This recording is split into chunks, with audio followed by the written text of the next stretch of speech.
lights were dimmed as our eyes met, and you saw me, and forevermore I like to share that vintage stream.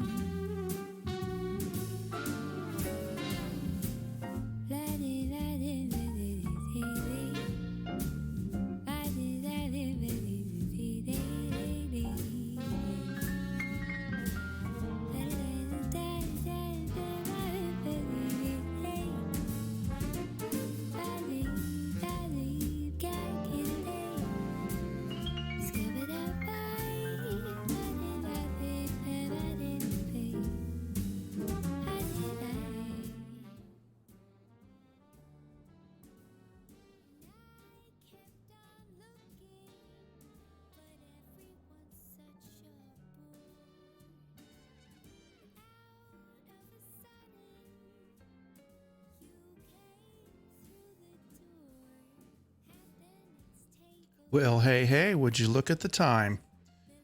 Welcome back, everybody, to Splasher 6 Flight Sim on our Saturday Cadet Training Tour. Let me get the volume turned down in my ear a little bit. Beautiful big band music, but it's a bit distracting. Let's see. We're good for the level, I think. How's everybody doing today? We are back on the Cadet Training Tour. Today, we're going to be flying from Hobbs, New Mexico to Salt Lake City, Utah, to bring everybody up to speed a little bit. I'm doing this tour to follow the flight training path of my dad, who was a B-17 pilot in World War II. And we started this journey in Santa Ana, California, about 5 or 6 weeks ago, where he began his pre-flight or cadet training in Santa Ana. And then we're flying to all the stops along the way that he made in training and in his flight over to England to his base assignment at the 100th Bomb Group. Square D, I like that. And we got the Christmas tree up today. Which way is that? There we go. And this is a DC-6. Correct, Sergeant Staff. It is a DC-6 that I had a gentleman, I should put some cred on here, had him do a livery up with the markings of my dad's plane with the Square D tail for the 100th Bomb Group. And Dad flew the B-17 named Royal Flush in the 100th Bomb Group with the tail markings 26087. The Z is the marking for the particular plane, and the LD was his 418th squadron that he flew in the 100th. And the gentleman from Germany did a fantastic job. I had him do this several months ago. I did this flight back on Facebook back in the middle part of the year, and so far the livery has worked real good. Yeah, so far so good, beyond all the updates and everything. But let's see if I remember. He's on FlightSim.2, and he's done a lot of JM Aviation, possibly. Yes. Yeah, you'll find him on FlightSim.2. He does a lot of Piper Arrow stuff for general aviation, but can't remember how we first engaged, but he was very interested in doing replicas of the B-17, and then he did the repaint that you saw last week of the Baron, the Beechcraft Baron in Dad's livery also. Sergeants, I'm waiting for another 16 gig of RAM to come in. Yeah, the sim technically only takes about 10 to 15 gig, but I'm telling you, the more RAM, the better. If you're going to stream, definitely. I've got 32 when I built mine, two 16 gig sticks.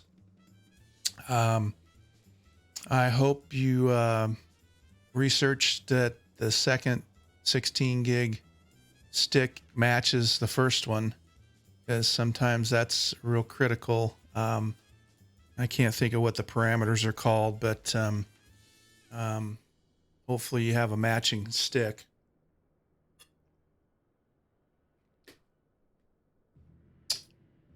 Awesome. You're on top of it then. You know what I'm talking about. Perfect. So this little flight today is not going to be intended to be a checklist accurate DC-6 flight. I'm going to be using the flight engineer quite extensively. Crucial ballistic. You know what? I think that's what I have in mind. 3600. I think I have crucial. It's up on the shelf here. The box is. Where? Yeah, I'm not seeing it. It must be one of the boxes that's buried. But I think I have crucial memory in mind too. And it might be 3600. Come to think of it, that looks really familiar. So we'll jump into cockpit here, and when I tried a test flight the other day. Oh, good. Yeah, you read my specs. Awesome. Yeah, that's what I got then. The biggest issue I've been having with the DC-6 now is if you take a look, I'll pan up to the notice the readout of the GPS. So it goes on and then off with the right click of my mouse. On, off. Right mouse click on, right mouse release. So that's going to mean we're going to have to fly off of a heading and see if I can remember how to use the gyro pilot. I have notes that I wrote up from the last time I flew the DC-6 on how to make the gyro pilot work. But I have not figured out yet how to get this crazy GPS to quit going on and off with the right mouse click. So, and the other thing about it is, okay, so I switch a view. Where you at here? Okay, yeah. So we can all see the GPS is crazy. I when I flew it earlier this year, I got it to work and no problem. But see, now I go right click and hold mouse. Doesn't turn on. Stays dark. Right click mouse, stays dark. And I can go up to the on off button and doesn't do anything. Non-functional. So I don't know what's bunged up with it, but it's a non-functional unit. So, Sergeant Staff is on the runway. Perfect. So what we're going to do is get down to the pad and get it up here where we can use it and get the old AFE woke up and get him cranked up. I had trouble starting it last time too. This is the DC6. I think there were bugs with it and they're working on an update. Ah, yes. Good to know, DH. Appreciate that. I hadn't Googled anything yet with the regards to the GPS and the DC6. I just figured that's going to be something I got to deal with. Okay, so we're, in order for me to hear, I'm going to turn off the music for a while.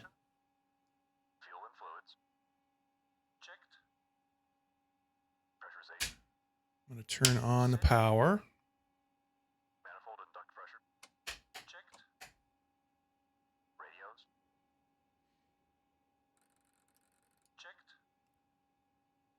I had trouble starting this thing last time, and hopefully it's not going to do it to me again.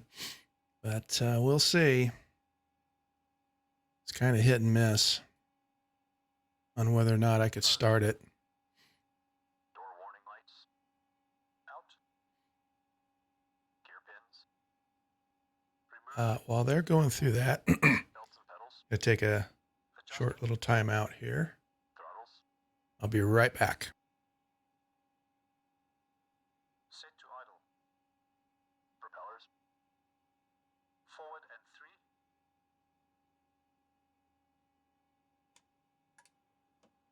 Before start checks complete. Start engines.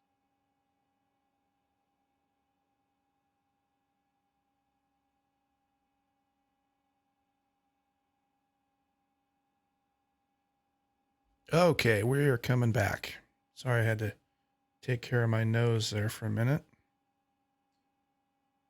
All right.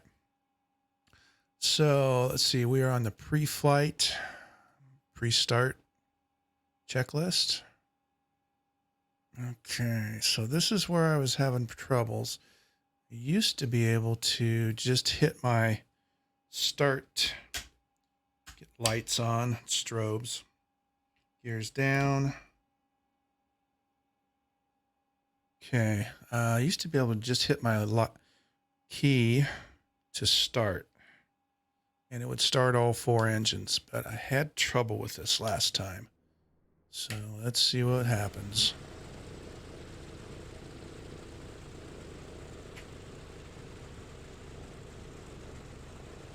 Yep. The rest of the engines die. Only number 3 stays running. All right. Oh, I love the DC6. It's just I haven't flown it enough to be familiar with all of the ins and outs.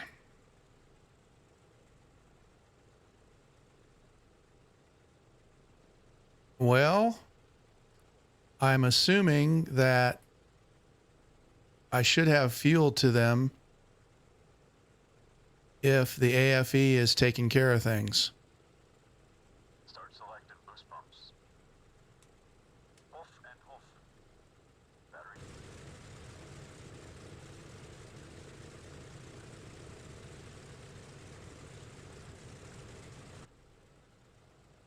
Armed. Ground power. Removed. After start checks complete. They go one at a time. 3, 4, 2, 1. Okay. Well, all I know is that I can sit there for an eternity and they don't start.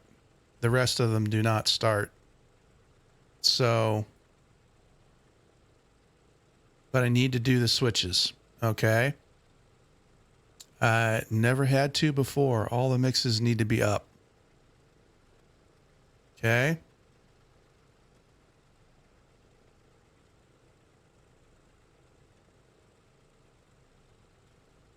Working on it. All right.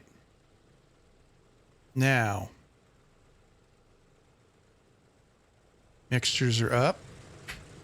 Now, see if they'll start.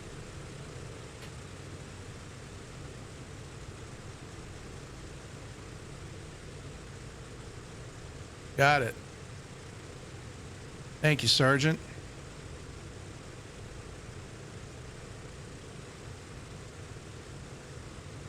Boost pumps all on too, okay? Like I said, I have no idea where the boost pumps are. I have not gone through a checklist to start this thing. I wouldn't even know where to find the boost pumps. Boost pumps? Up here?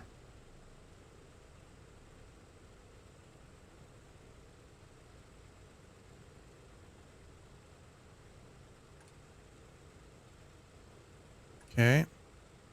High?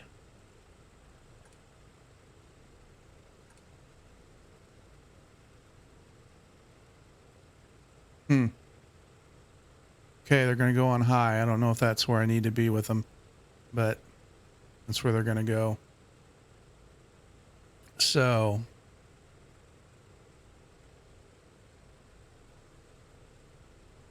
low, they're running, so AFE will shut them off. Oh, on low. Okay. Yeah.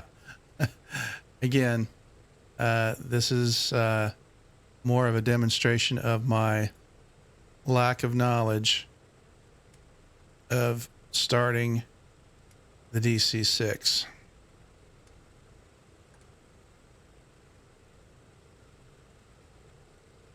Hey, Viper, how we doing?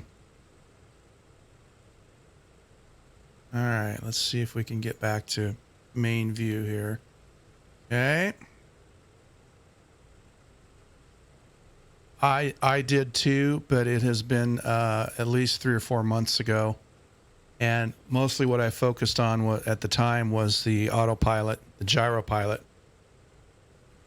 So, okay, we're after start. Let's do a before takeoff. Boost pumps on low. Fuel selector and crossfeed. Main tanks and crossfeed off. Autopilot and carb heat. Off and cold. Hydraulic system.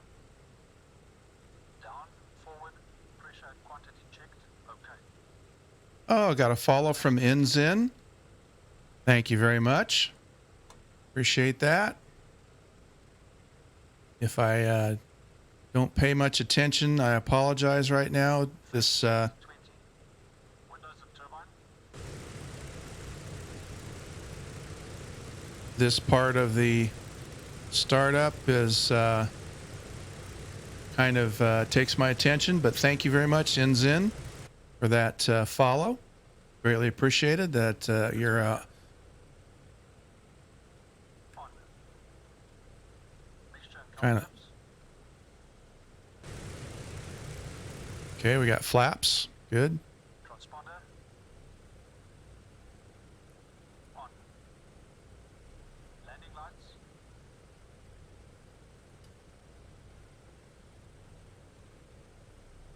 Skipped my entrance. Oh, yeah. Sorry, Angry. How you doing?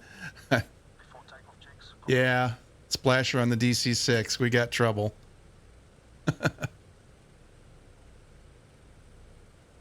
Thank you, Enzin. Appreciate that.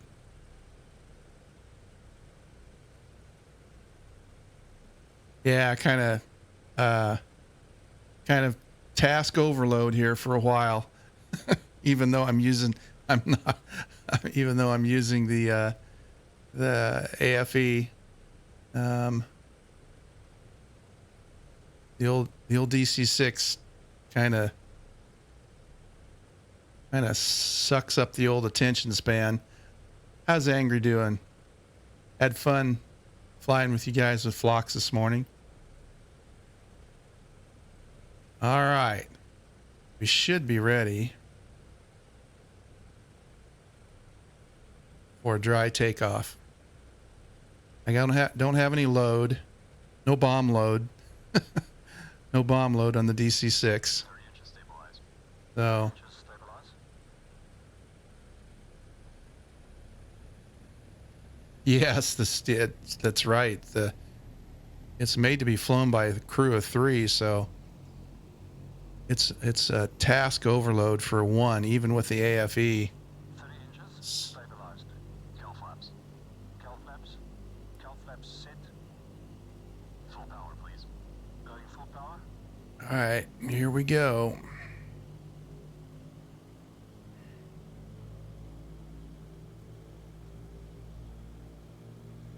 Let's see, while I'm checking here, we're going to need a course of about 309 degrees. Okay, about 300 degrees. Full power set. All right, full power set.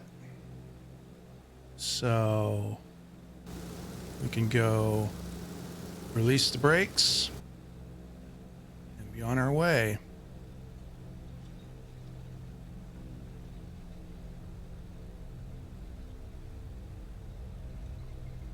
Right rudder, get her to about 80 to 100 knots, and ease up.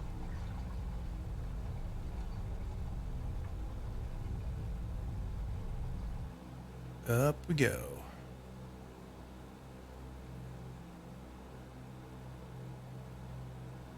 Auxiliary, gear up. Gear selected up. Gear coming up. Gear going up. Gear up, lights out, flaps up. Flaps going up. Flaps going up.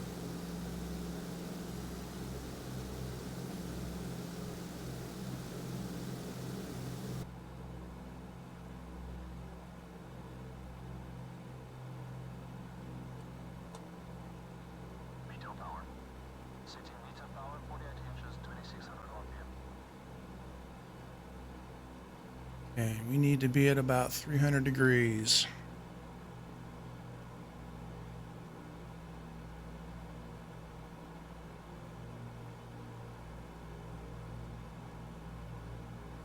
Meter power set. Climb power. Setting climb power.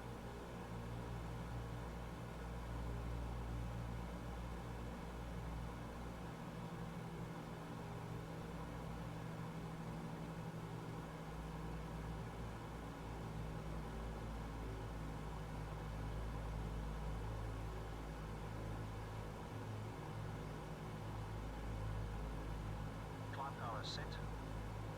After takeoff checklist, please. Okay,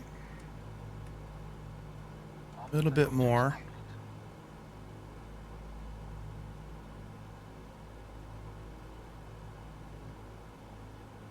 Okay, there's about 300 degrees. We should be in the general direction of where we need to be going, towards Salt Lake City. A little more to the right. Okay.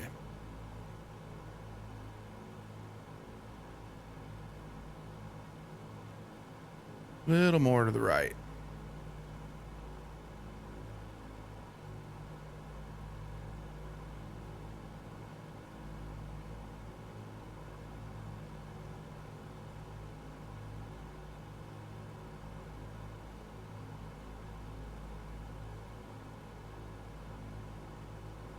We're going to climb to about 15,000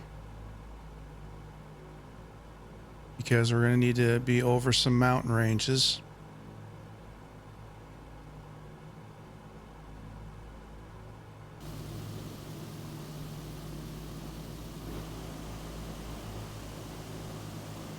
Somewhere back down there is where Dad trained for 4-engine B-17 transition training. That's where he trained at Hobbs.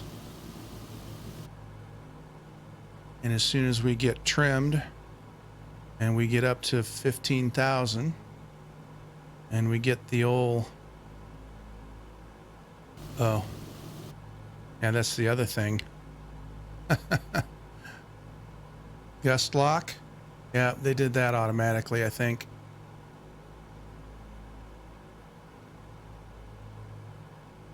Okay, I gotta keep the view out so that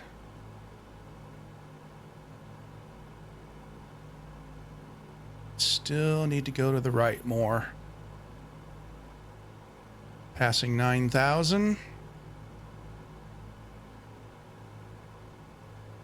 Okay, we're pretty good, pretty well on course. Okay.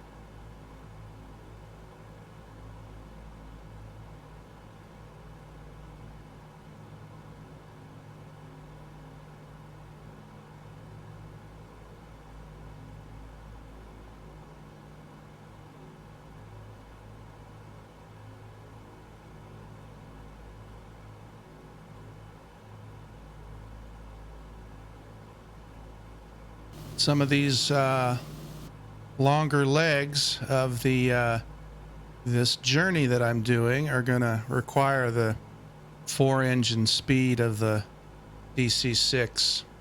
The next one is going to be from Salt Lake City down to Pecos or Pio, Texas area. But where we're headed is Salt Lake City, and the next step in the training and the story is he at Hobbs. He was in what they called B-17 transition. So that's where he spent several months learning the ins and outs of the B-17, the operations, and the piloting skills for the 4-engine without any crew. So they transferred him in when was it? In this time period. I have to look at the notes all the time. So he was at Hobbs beginning in September of 1943 until November of 43. So about 2 months he was in B-17 transition. So they sent him to Salt Lake City to an assignment center, and that's where he got his the rest of his crew assigned to him, so that he knew who the rest of the crew was going to be. The other 9 compadres he flew with, and that was totally random. It just depended on what the luck of the draw was, and fortunately he drew a pretty darn good crew. Yeah, we had a great flight today in the PC-6 on skis on Forder. Oh, awesome. Ends in. That's cool. Oh, let's see. We are way off. Why are we so far off? Oh my goodness. How did we get that far off? All right. I got to pay more attention to where I'm at here. Keeping my wings level. We need to get back around to 300 degrees. We got way off course. Sorry about that.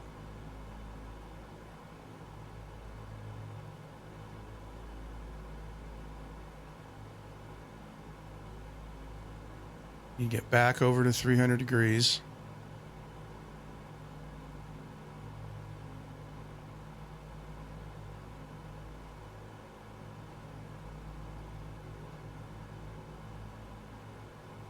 All right. So now at least we'll be running parallel to, we start to switch to cruise. Cruise power. Okay.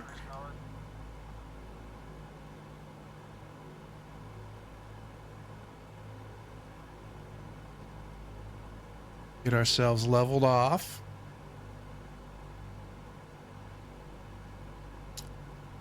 Yeah, I didn't catch Forder's flight today because I was flying with Phlox and also prepping for this flight.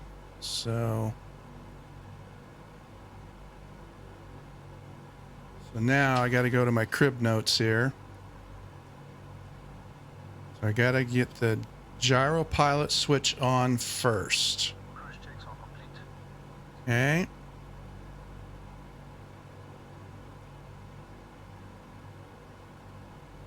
Okay. So that's going to be, still need to nose down.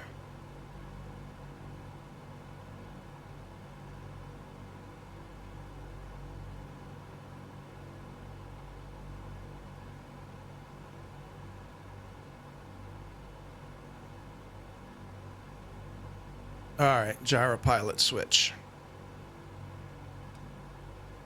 Gyro pilot switch on. Gyro pilot clutch engaged. On. Up position. Adjust glide wheel. Oh, and I knew where that was. Where was it?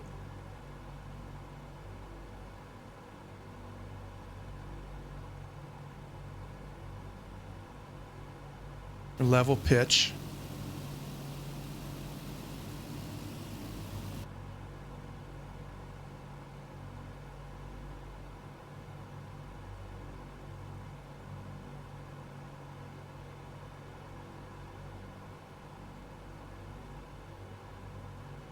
I know where the glide wheel was. Where was that? Oh, yeah. Right here. Right here. Okay. All right. Are we leveled out? Not yet.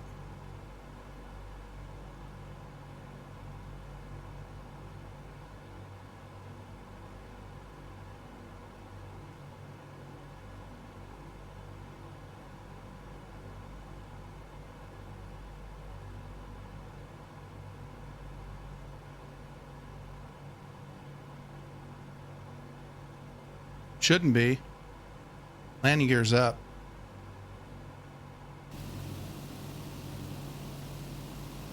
Yep, gear's up.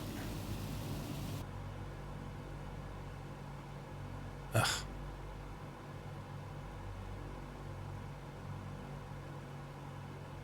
Gear's up.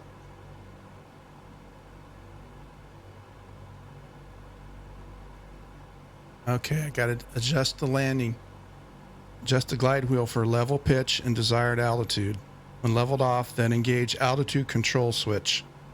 Up. There we go.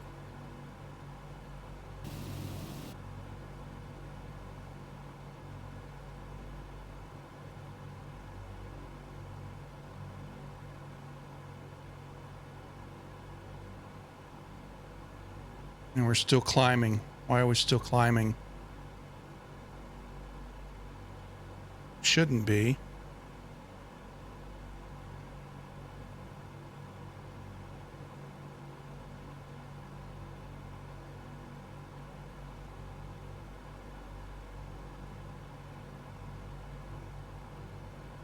Should be leveling off.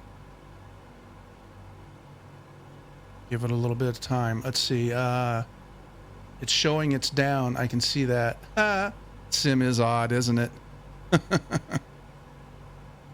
I'm still climbing, though. Shouldn't be climbing.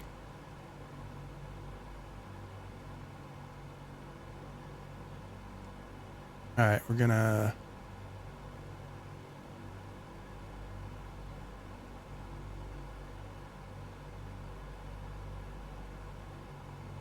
I'm gonna pitch down a little bit with the...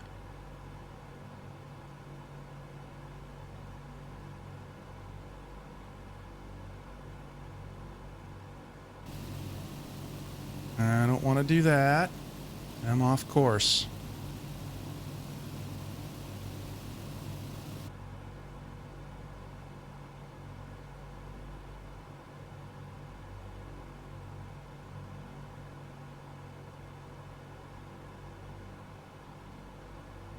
I'm going to go nose down.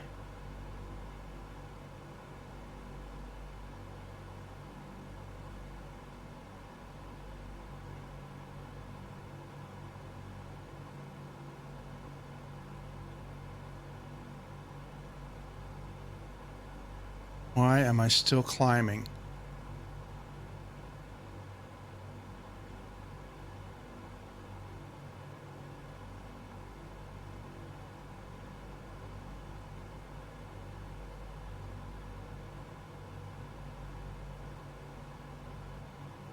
Okay, now let's try that.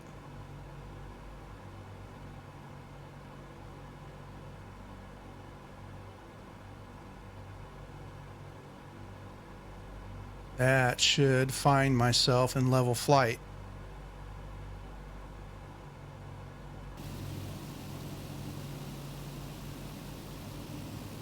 Oh, hey, Phlox. Jumping in for a while. Cool. Oh, yeah, we need to turn.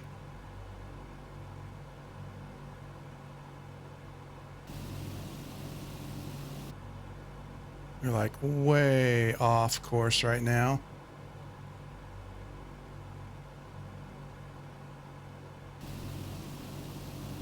It doesn't want to turn.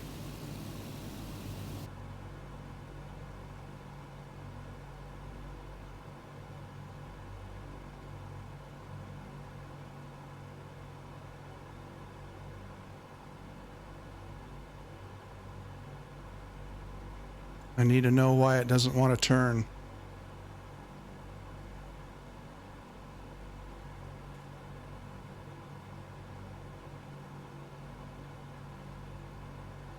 Altitude control switch must be. My notes don't tell me about turn and bank.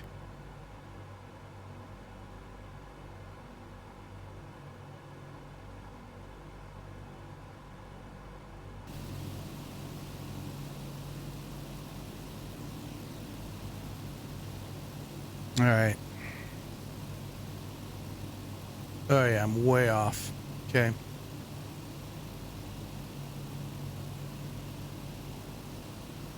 Yes, I do. I need to disengage it in order to turn and bank.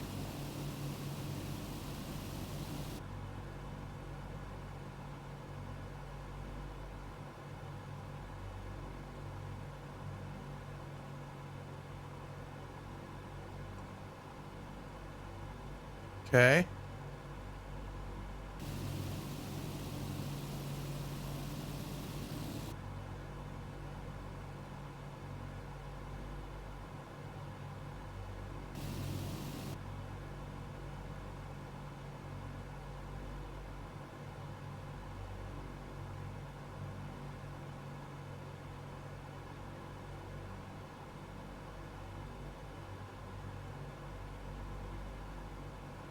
Now it won't re-engage.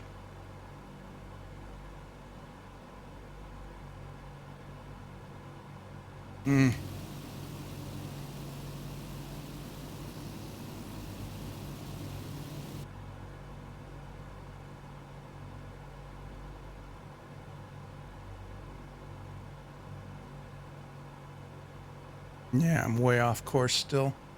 I need to correct.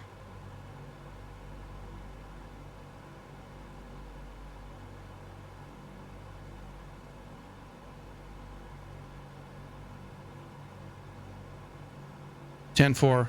I'll get to it here. Hang on. Get the heading wheel centered. There's a button down there for that, if I remember right. There. Heading wheel centered.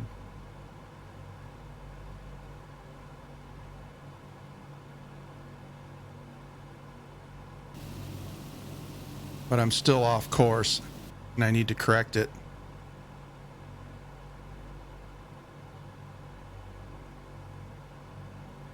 So my heading wheel is centered. Now what? And both of my switches are down. Now it should re-engage.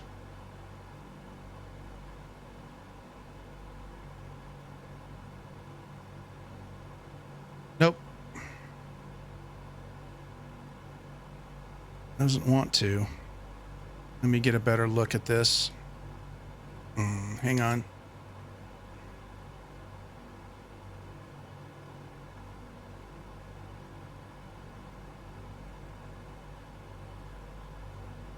All right, let's start from the beginning.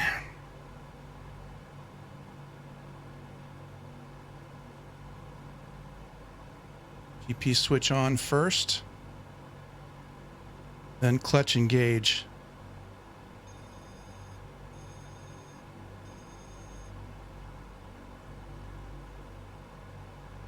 You find your heading, re-engage it. Yeah, I know. There's an order of operation. I'm trying to figure it out.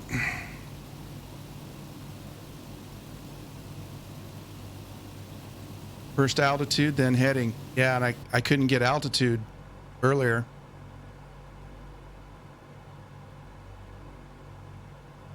All right, I'm level. So altitude. And it keeps wanting to climb.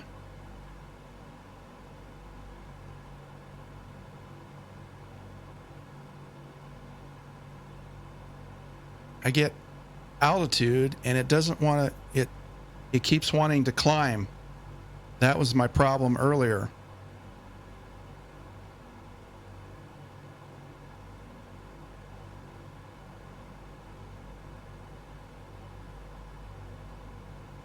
We'll just let it settle in. All right, I'll hands off it for a while. Oop, not that far. All right.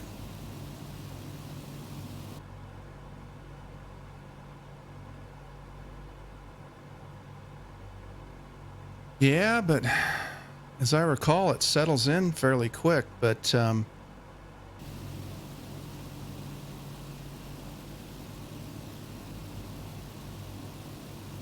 yeah, where's Seppi when I need him, right? Captain Seppi. Calling Captain Seppi.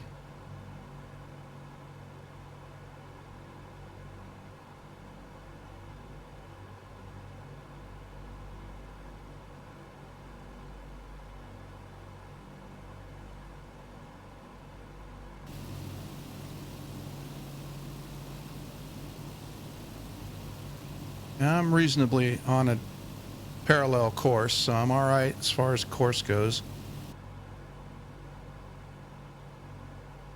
It's settling in. I mean, it's still climbing a little bit, but it's not as much as it was.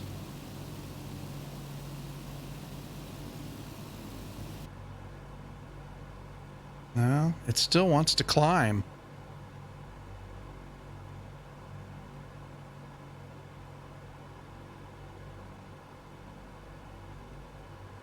Yep. Right here. Is it the right one?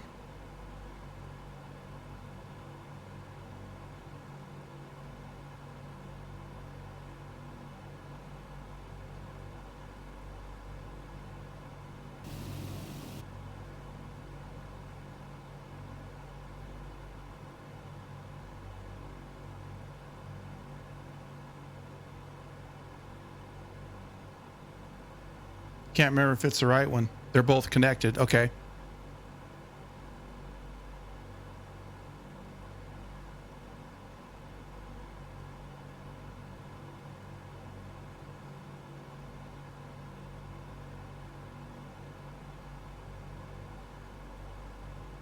I was trying to do that earlier and they would not, and it would not respond.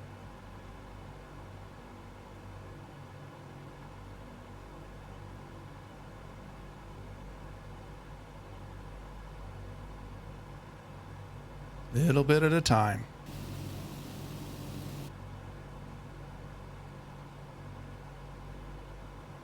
Okay. Little bit at a time.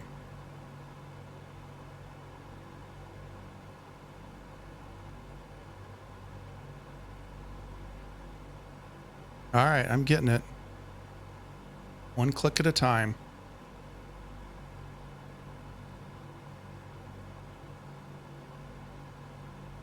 Nose down.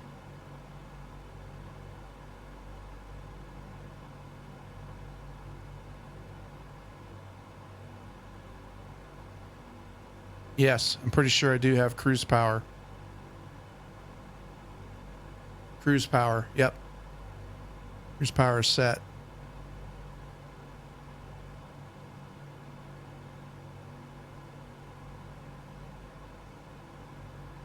Nose down.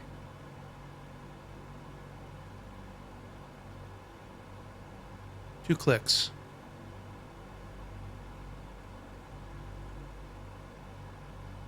One more click. Nose down.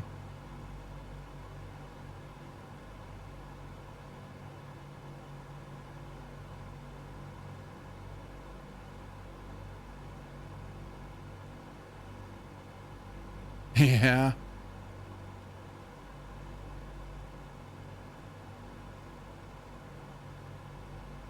Nose down.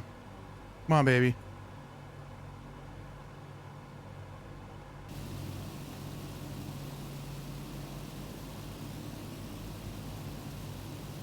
No, we're still on course, at least parallel.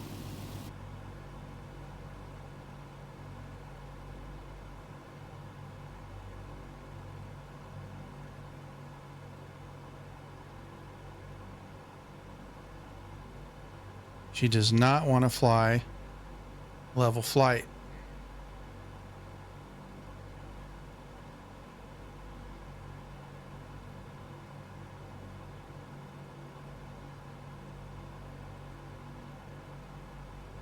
Fun. Want that needle on 0.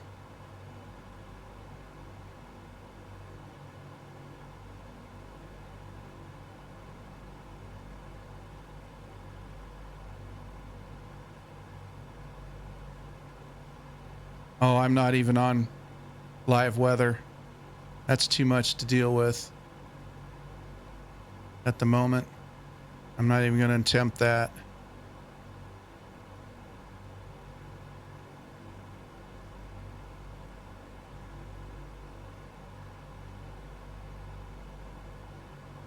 I keep clicking this to get my nose down, and it will not level off.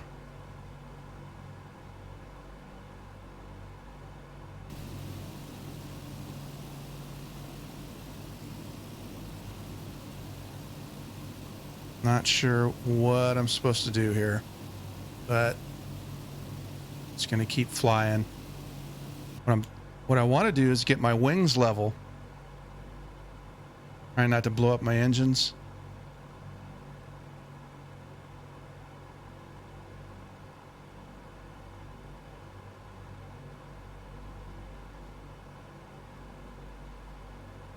I don't think so.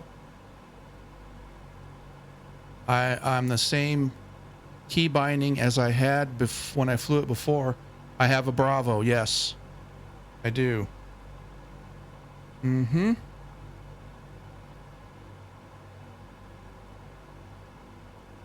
Autopilot is turned off.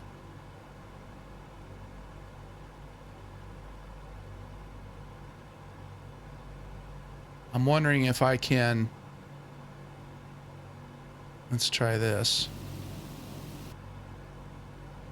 If I can trim, I'm going to go nose down on the trim just a little bit.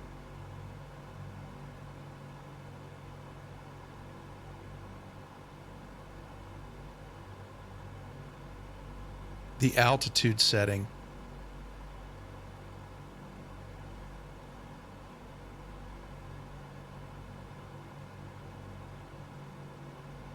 I have altitude control turned on.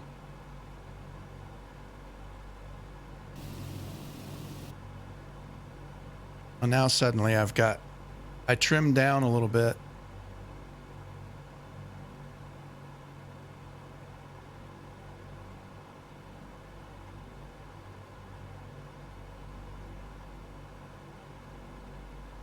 I know I was hitting my trim wheel. Probably shouldn't have touched it.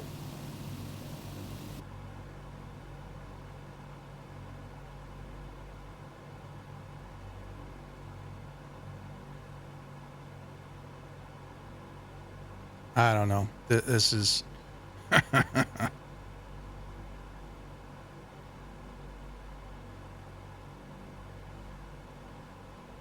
It's supposed to, I have altitude control on. It's supposed to be holding my altitude. And it's not doing that.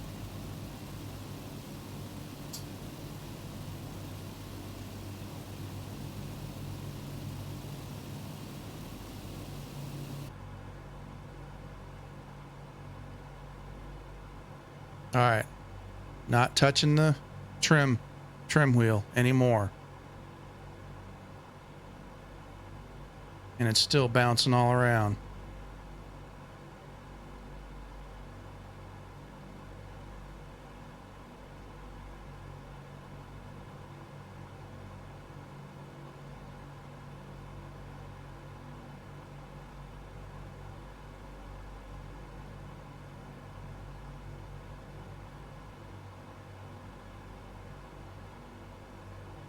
I'd just be happy if I can maintain a course and altitude.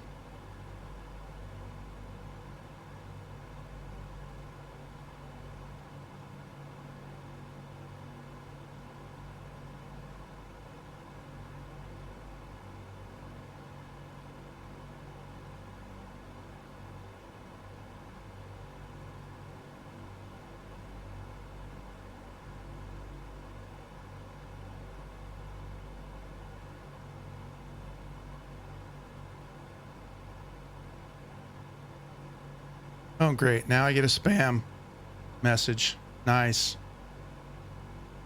Lovely.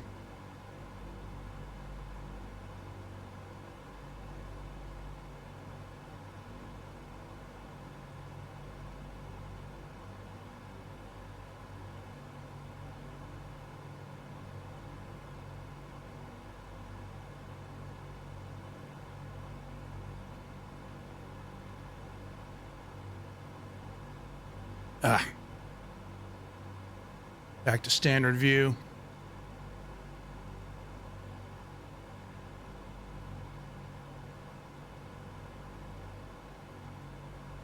Yeah, it's kind of funny. Well, I'm kind of straight and level flight right now.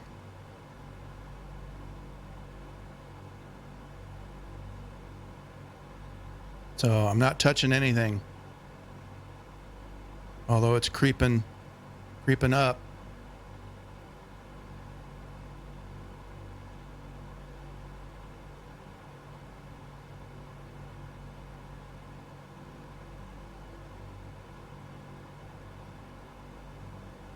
As long as I stay around 300 degrees heading, I'm all right.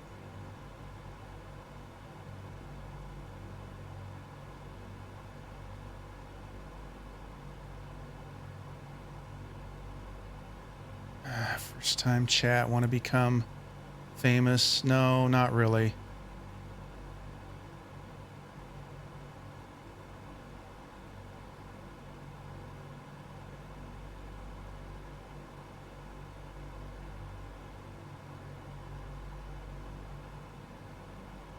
You're gone.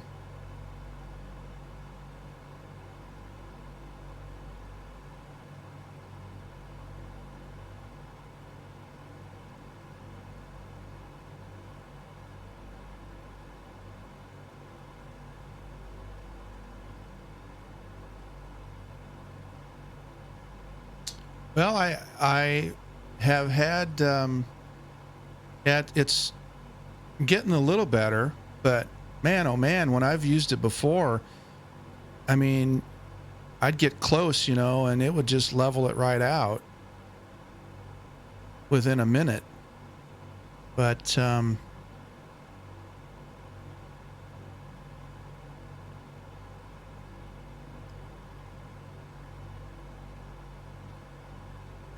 the other thing is, I don't think the turn and bank is working either.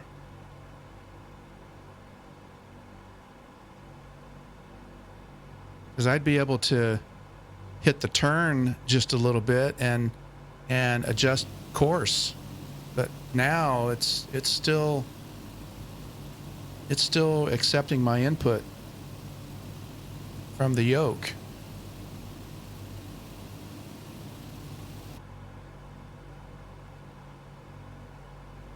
Let's see how far off I am. Oh yeah, I'm way off. Yep. Doggone it. Full on. I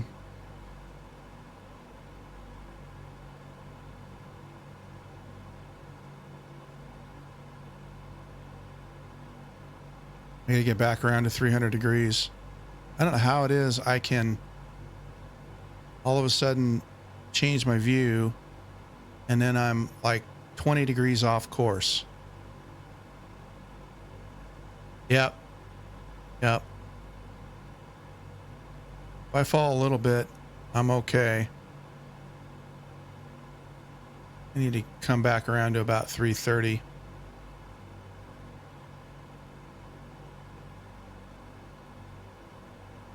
To get my course adjusted here.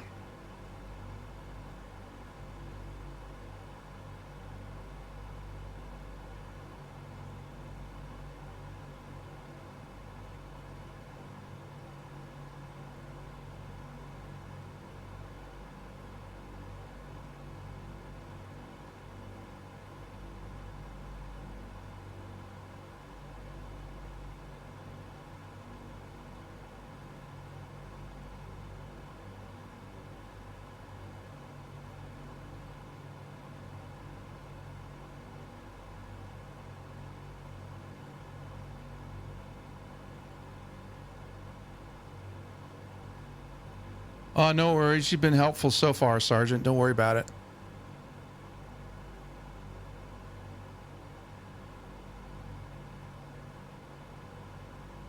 No worries. I took this up about a week or two ago and was having the same kind of problems. So it's just kind of broke. I was hoping I would be able to use the gyro pilot at least a little bit, but just not gonna. I don't think that's gonna happen.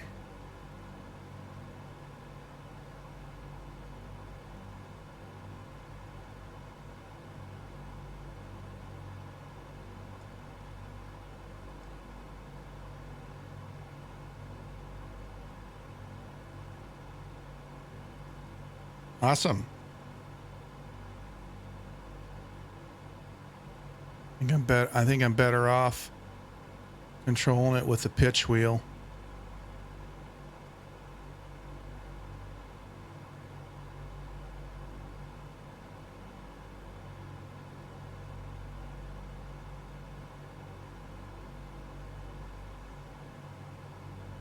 Oh, still need to go to the right.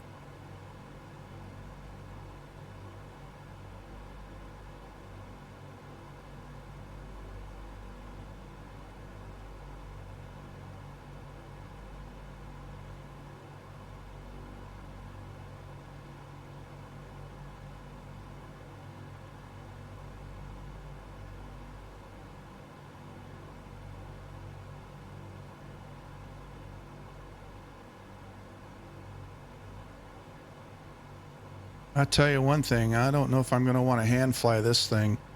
This is one of the shorter legs.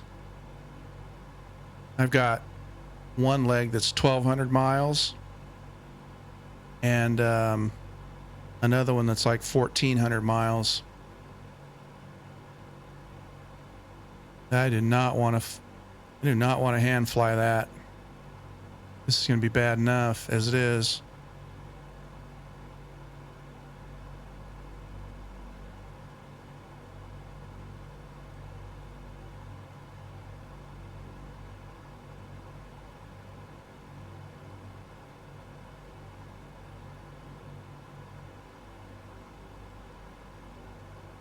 Try this one more time.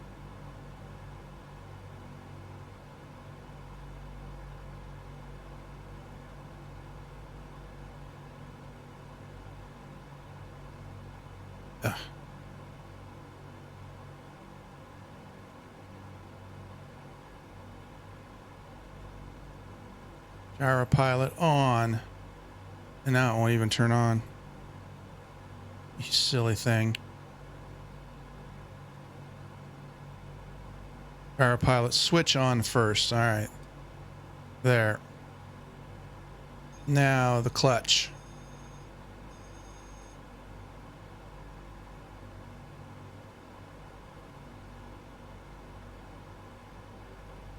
All right, now adjust glide wheel. In my notes. Nose down.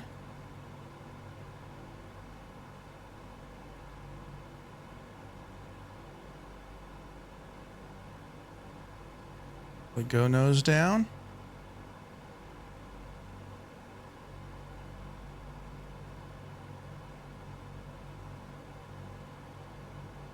Then engage altitude control.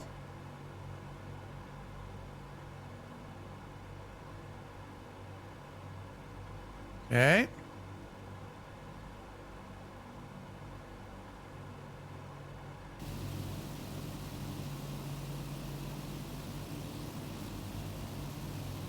Let's see how far off course I am. Still need to go to the right. At least I can get my altitude held.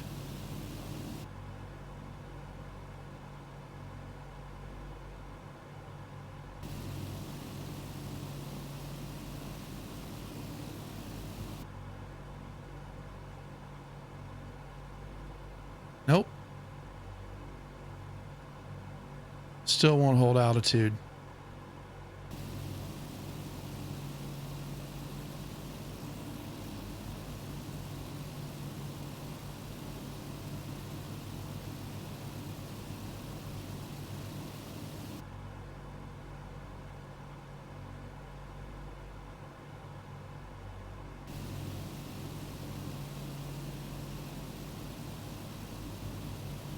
No, welcome back, Phlox. Fighting the gyro pilot on the DC-6.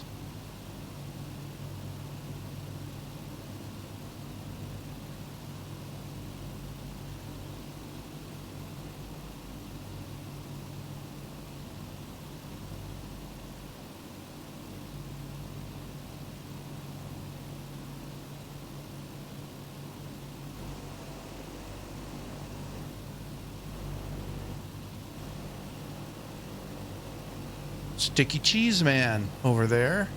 The DA-62. Sergeant Staff flying along next. Yep. You're icing up. Oh boy.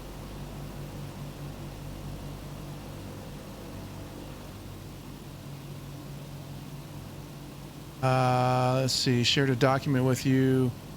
DM'd it. On Discord. If I can get this thing into some reasonable form of unassisted flight blocks, I'll take a look at it. But right now, this thing is drifting off course so much that I can't get the autopilot. I can't get the gyro pilot to work at all at the moment. It's not really holding altitude. And I haven't even tried to make it hold course yet.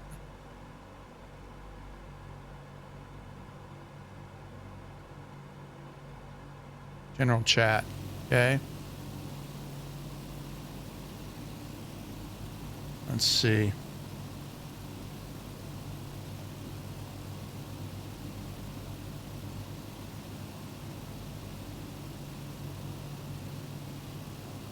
Notes on the DC-6 documents. Okay.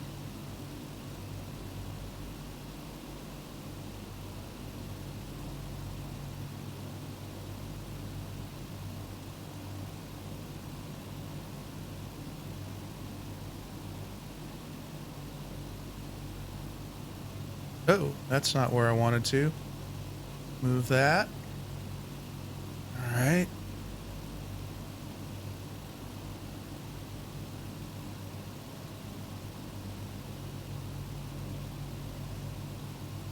take off, climb out. Yeah, that's all good for startup and everything, but I haven't got, let's see, I don't see anything on the gyro pilot. Yeah, I'll take a look at that later. Thanks for it, Phlox. Thanks for sending that, though.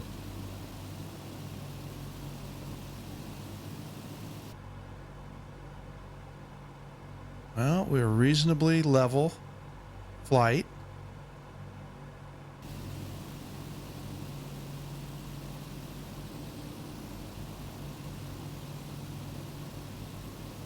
But I still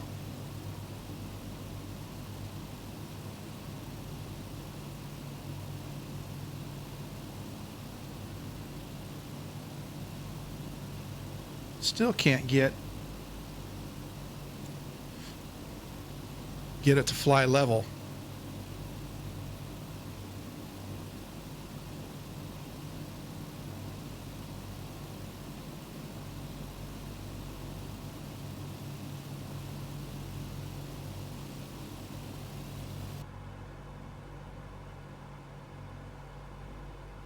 Wing level, that is.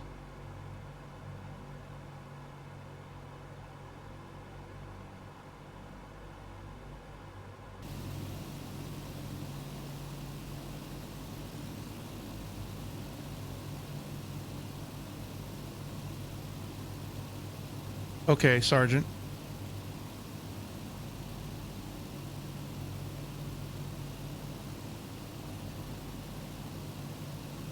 Okay, Phlox. I'll check back with you later. Thanks for stopping in.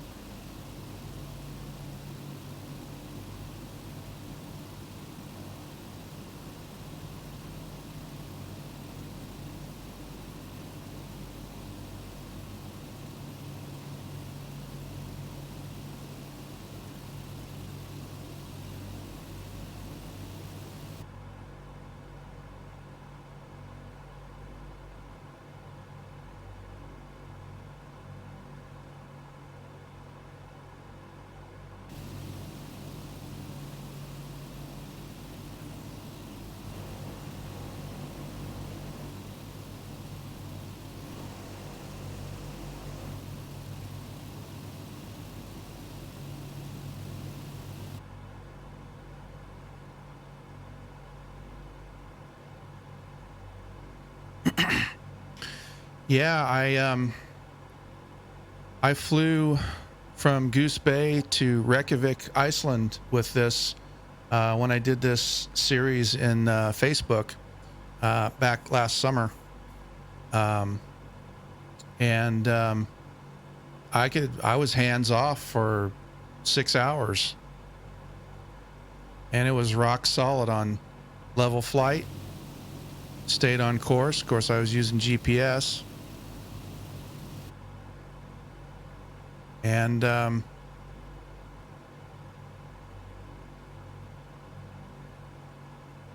no way this is going to work for any of the longer flights.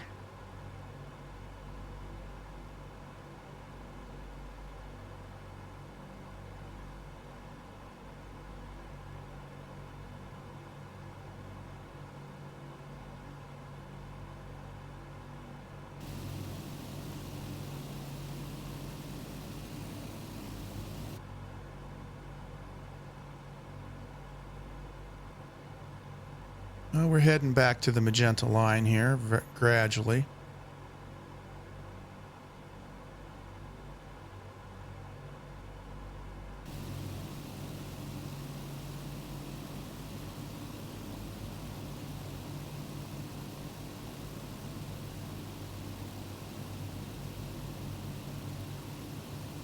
Let's go to the puppy cam.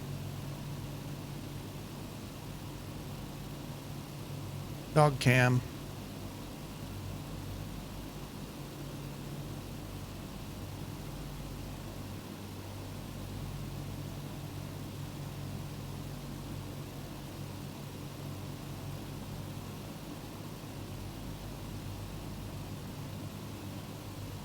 So, and I made notes from my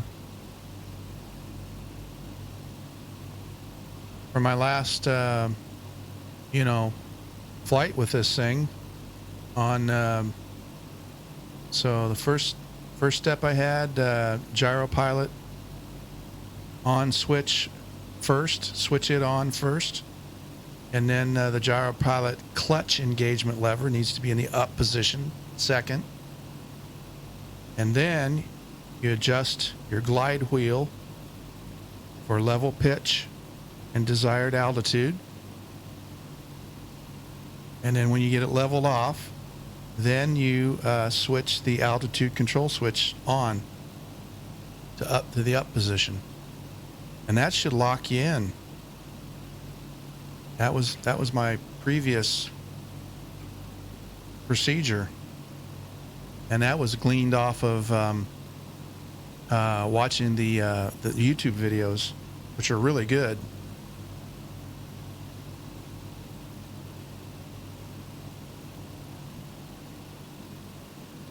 I think he said in the YouTube videos that if you get it within 200 feet up or down, climb or descent, that it will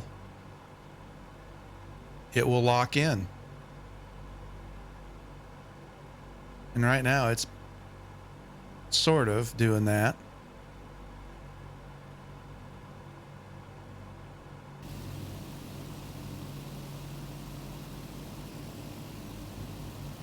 And then you can, from there, how we doing? We're still drifting. Don't close that. Yep.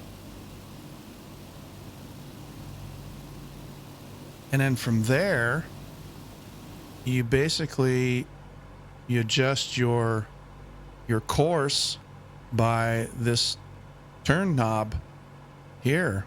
Once everything is locked in with your altitude control and your gyro pilot, you just turn your turn knob just a few degrees and it'll change your course. And that's not working right now at all. Oh no, and you're in the P-38 too, aren't you?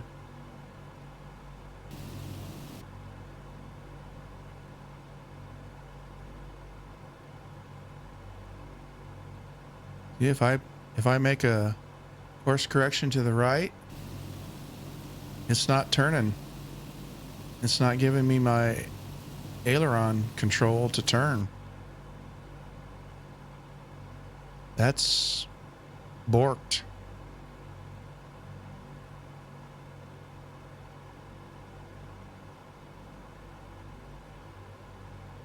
At least it's flying straight and level. Oh, and that P-38 doesn't have any kind of icing control for the windows.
Passing over Albuquerque, New Mexico, off to our left and below.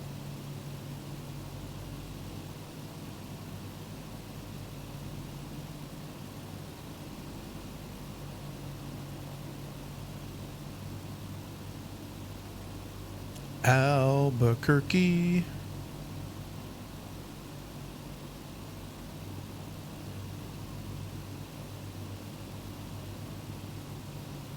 Oh, let's get the tunes back on.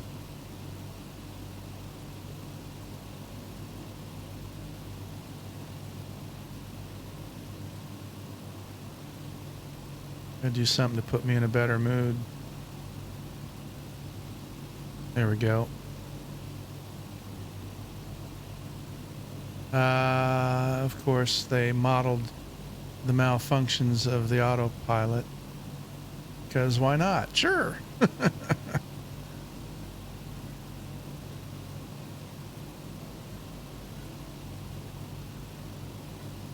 I'm slowly getting back onto the magenta line anyway. The doggone autopilot would just work.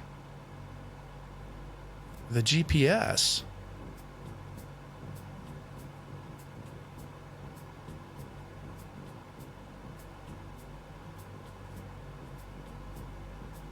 On, off. On, off. Ugh.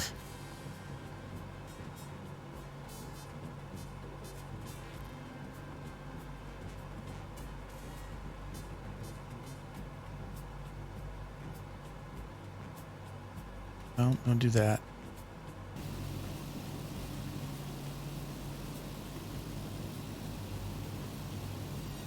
Yeah, we're drifting off to the left again. Come on.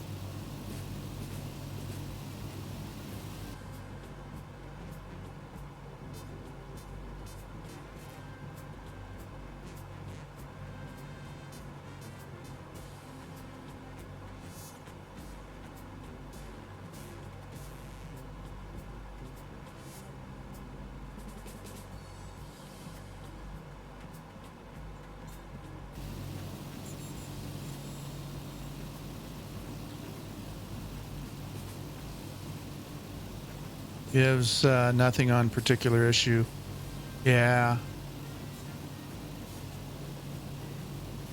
Oh, Weird Al? Yeah, I know. Yeah, I listened to Weird Al back in the really early days, the Dr. Demento days. That's how far back for Weird Al I go. Another one rides the bus. He's going to be in Iowa sometime in the next month or so. I saw somewhere.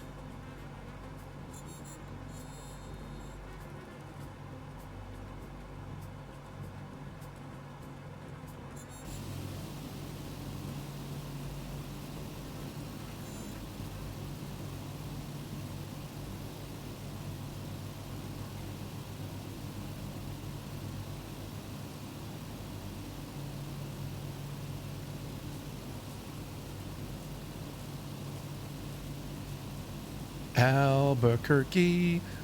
I don't know what that's from. I can't think of. I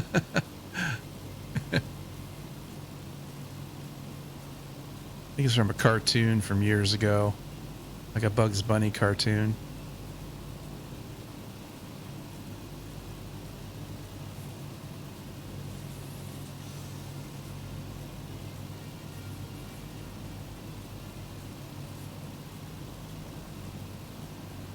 Let's see how we're doing. Getting back on course. Nope. A little more to the right.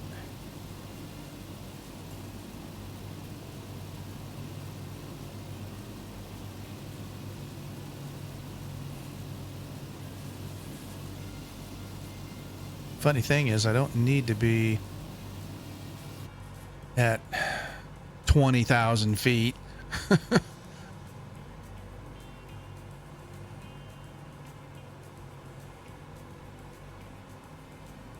I need to be at 15,000. So I work at a casino in Michigan. There's also a large concert venue. Weird Al was hanging around in the break room with us. Ah, cool. So was he just an average guy, pretty approachable, friendly?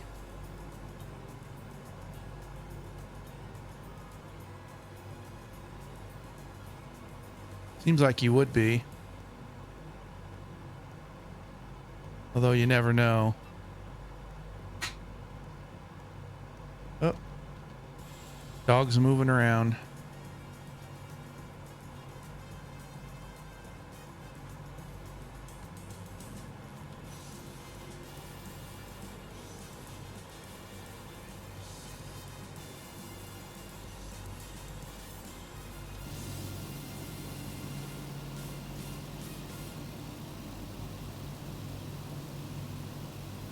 Get a picture of that.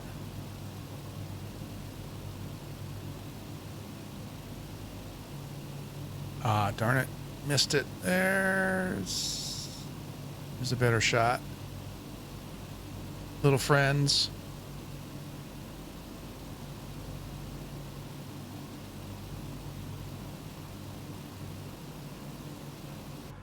Yeah, the guy who did this livery for me. Oh, was he super nice? Oh, that's awesome. That's good.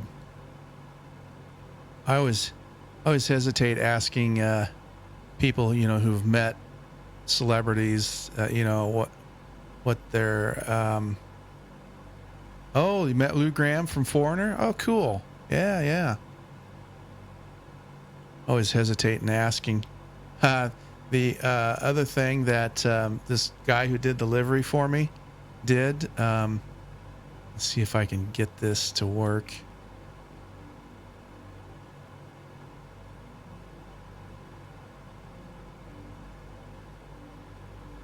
Yeah, not going to show it. All right.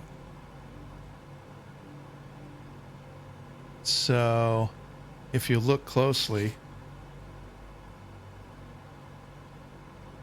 at the ID on the flight yoke, he changed it to Boeing, like on a B-17.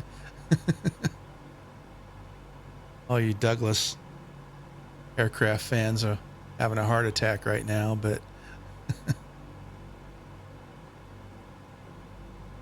Bobby Brown, total ass. That doesn't surprise me.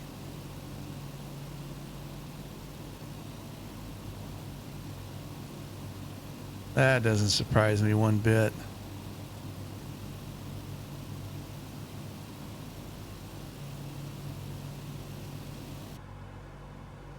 See how flight and level flight.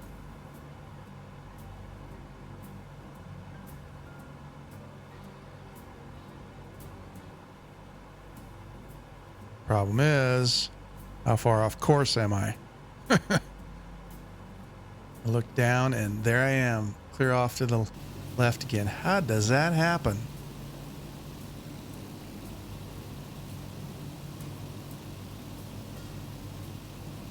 Get over here.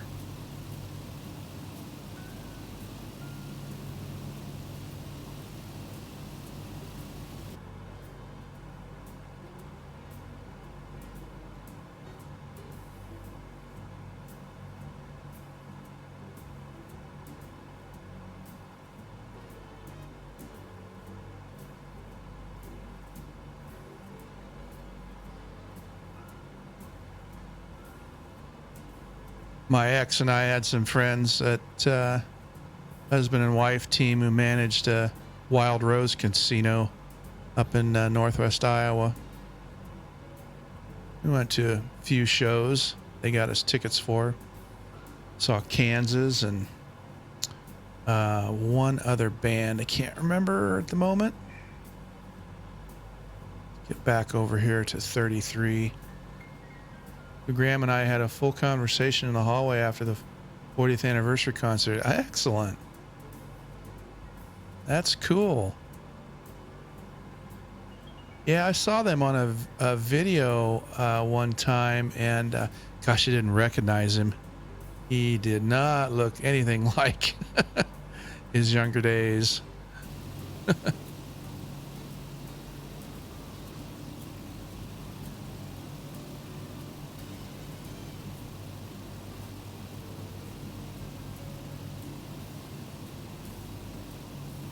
Nice.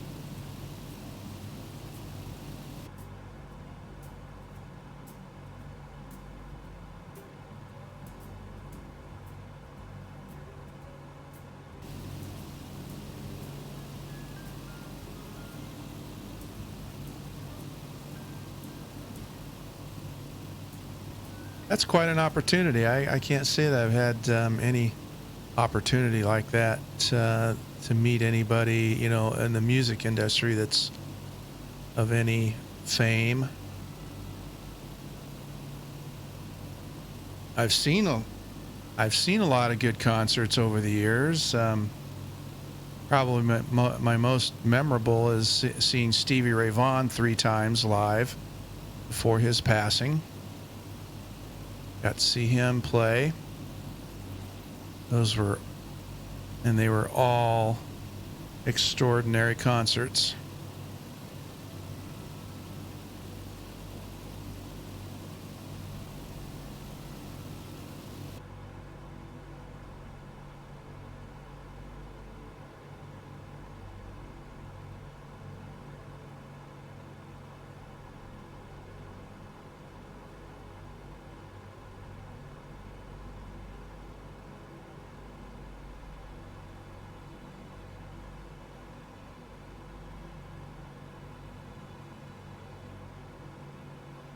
Oh, nice.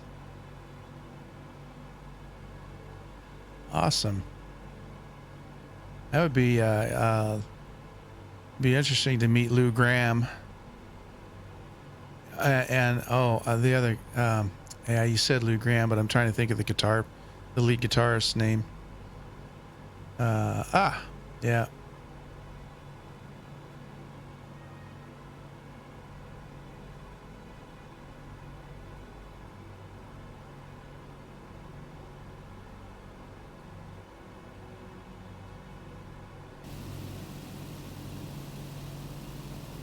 Don't be drifting to the left.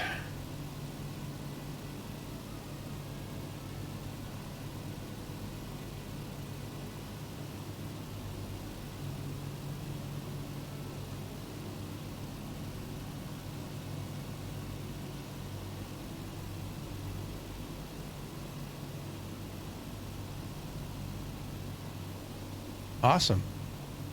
Yeah, that's good to know.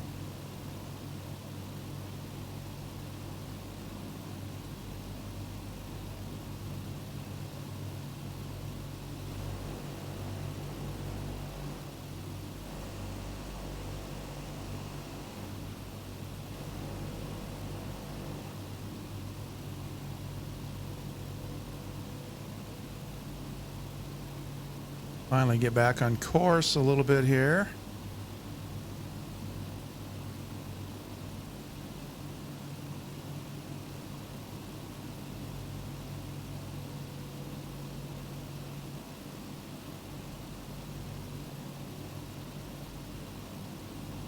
Yeah, I've heard of David Allan Coe. Yeah.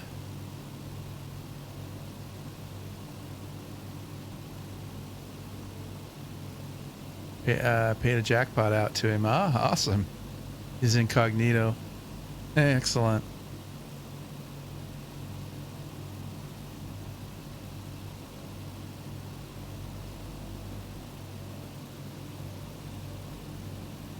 Yeah, he's kind of a renegade country, kind of cutting the mold of Waylon Jennings.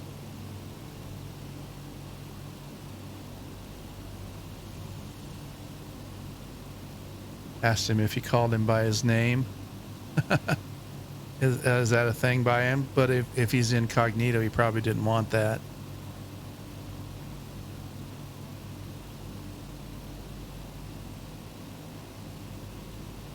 Ah, Charlie Pride. Nice. Cool.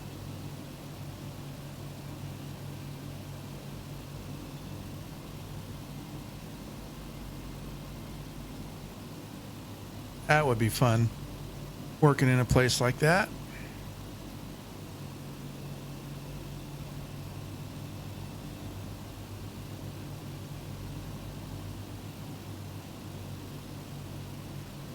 So I wonder how bad my stream is going, how many things have locked up, how much of a delay I've got.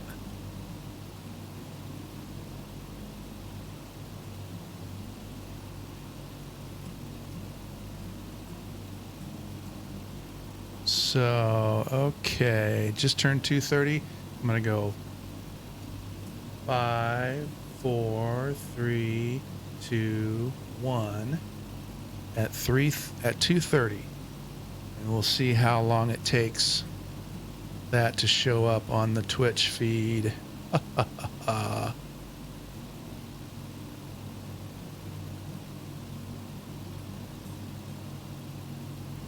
Oh, there I'm looking at the map.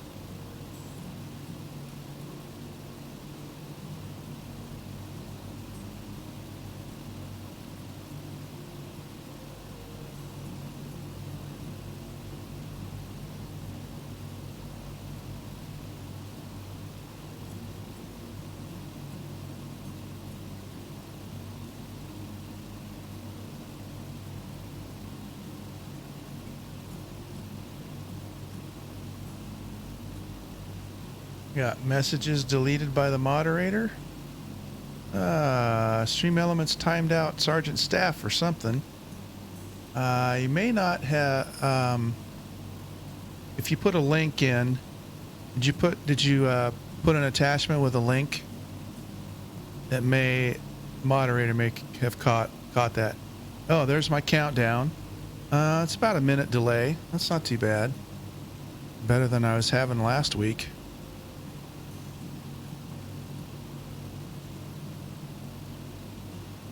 Stream elements timed out Sergeant Staff for 15 seconds. I'm blipping a bit, yeah. Not as bad as, remember the last time when we flew from Stockton down to Hobbs, I was blipping for 20 minutes.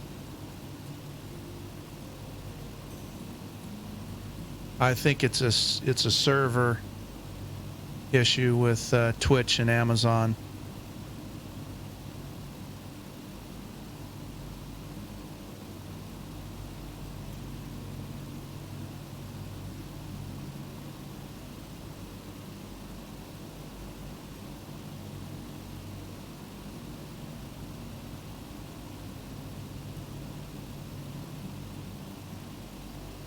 Near as I can tell.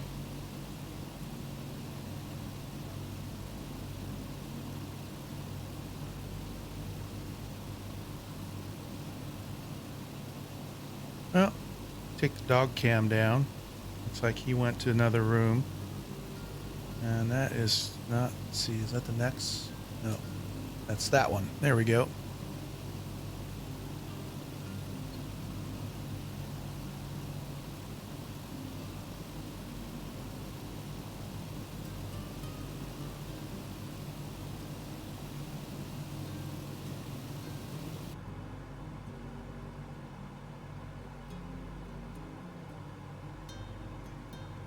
Haven't paid any attention to my fuel. It shouldn't be an issue.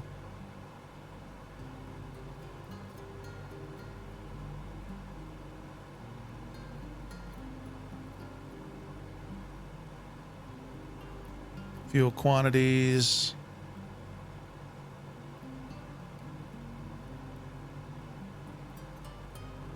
Main, 2 main, 3 main. Yep. Should not be an issue.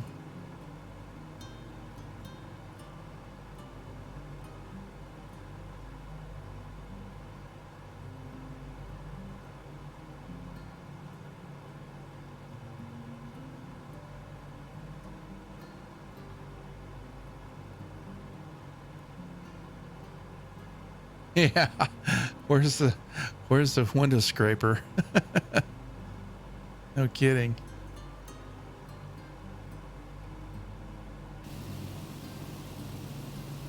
Let's see how far off that made me drift off course. Oh, we're getting back there slowly.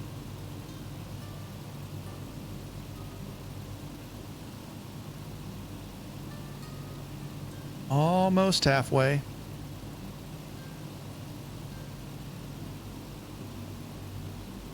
Giving me any kind of a wind element. 2 knots. Yep. Thought so.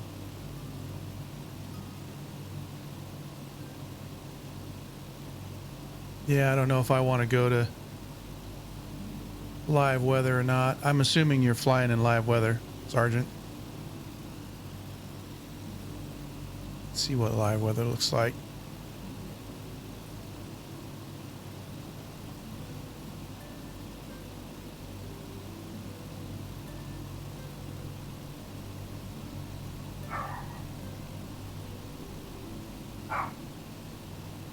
Oh yeah, that's gonna mess everything up.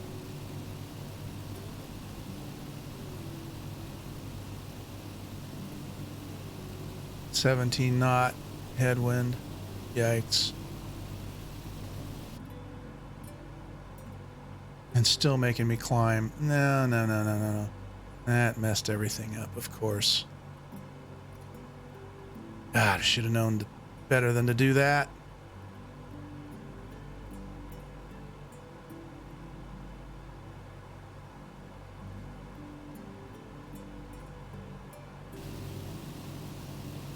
And it took me back to epic clouds. No. Sorry, Floyd. I'm not gonna deal with weather right now. Got enough.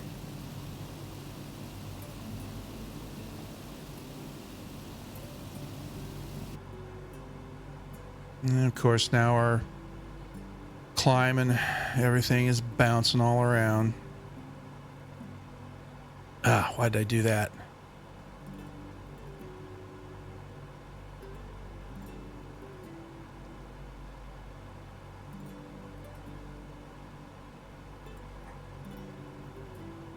Actually, I could stand to descend.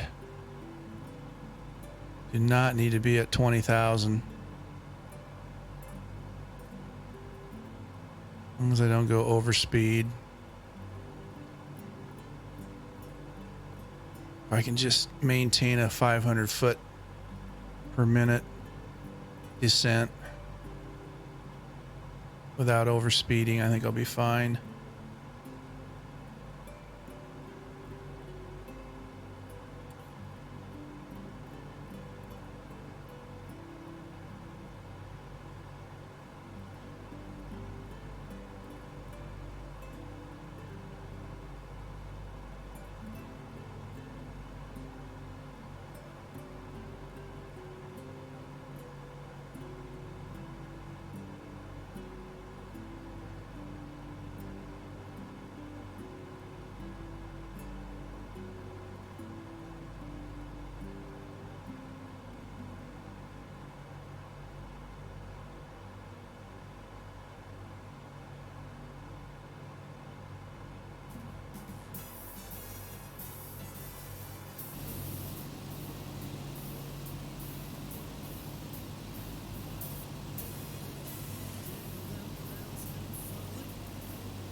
Doing pretty good course wise. Just keep angling it to the right.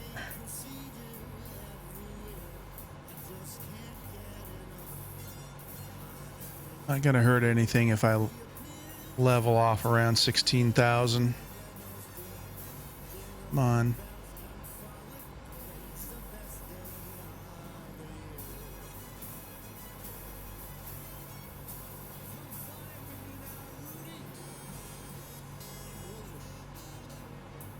Let's see if, yeah, I know I'm going to twiddle with things some more here.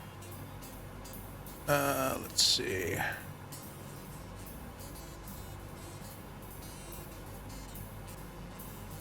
Shut all this off. And, let's see. Let's get into a descent.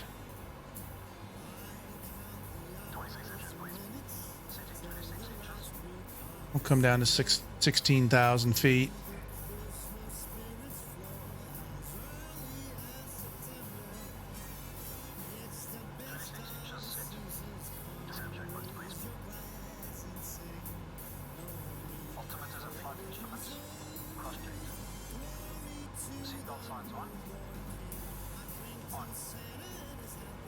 Engine low is low.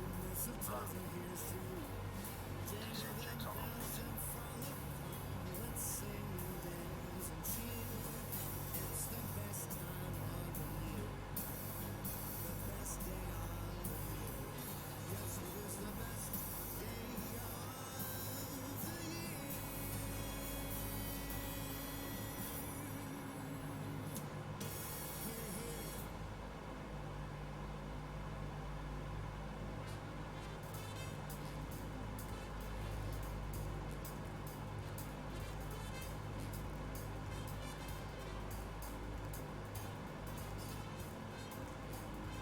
A little more to the right.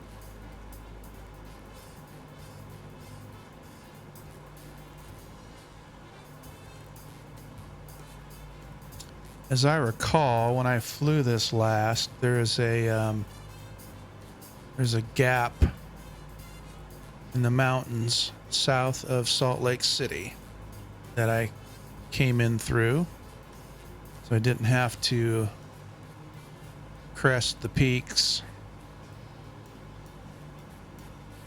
But we'll still level off at about 16,000 or thereabouts.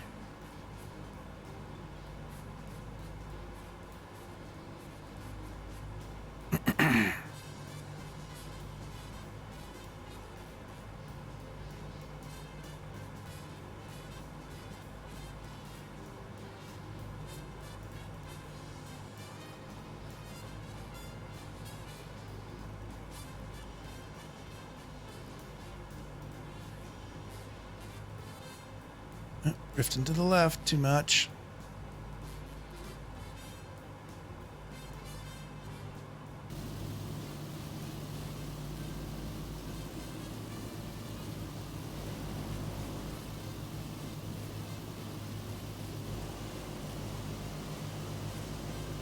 Sergeant Staff still back there. Appreciate that.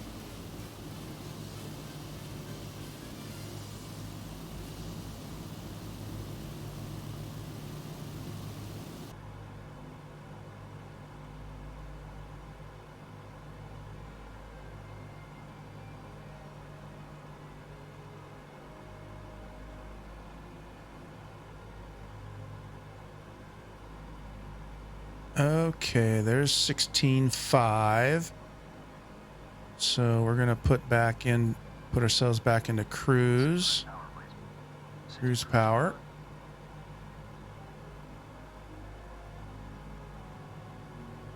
Level ourselves off a little bit.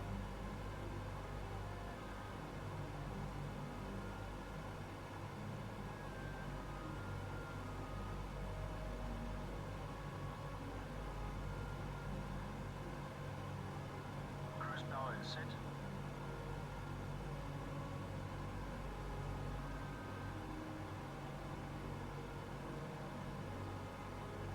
Let's see if we can get ourselves back into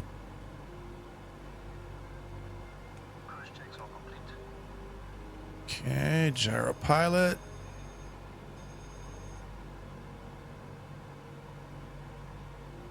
Oh, there, perfect. Let's see if we can hold that altitude. Right there.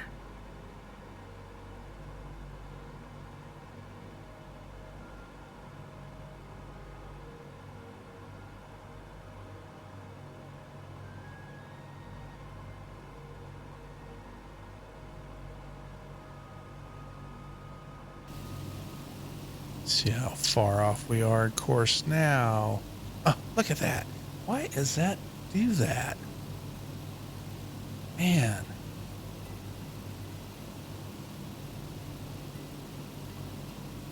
That far off.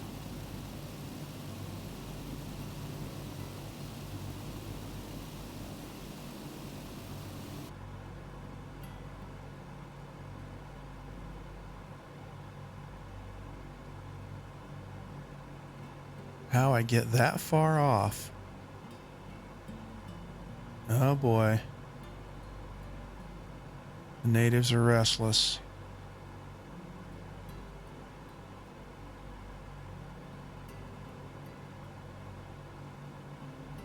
We have movement.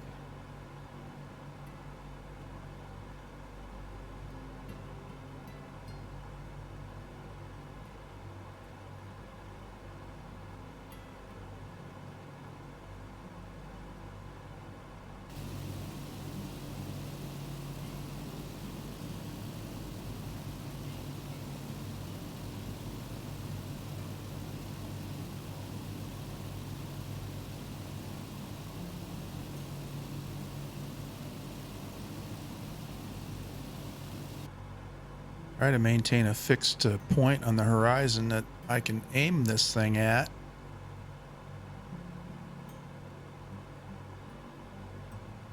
Oh, first time you've flown this week? Only the second for me. I had my Friday night fun fly night last night, and that I was first time in a week.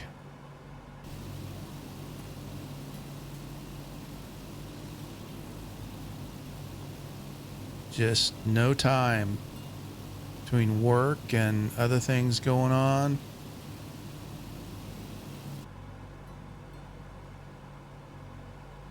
Well, it's flying fairly level.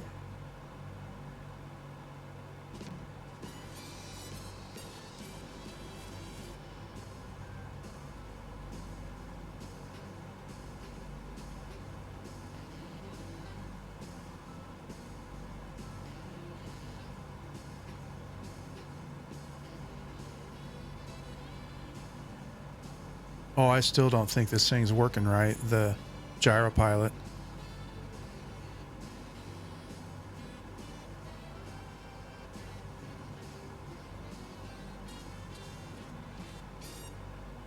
It's still bobbing all over the place. And the wing leveling is non-existent.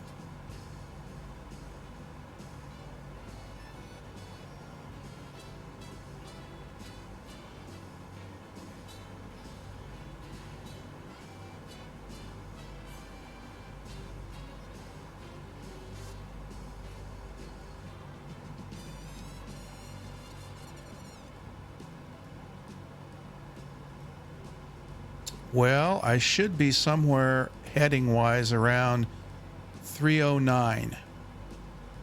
So when you say locked onto, that's what I'm not sure if what I was doing is right. So let me get down to the view for the heading.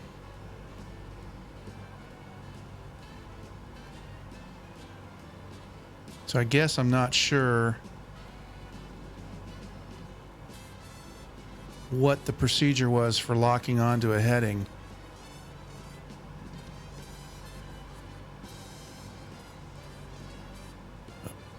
That's a funky view. Because there's not really any heading to lock onto for that position that I know of. Climbing back up to 16, and I'm way off course too. That's because I don't have my yeah, okay, I'm good. If I stay around 16, I'm okay.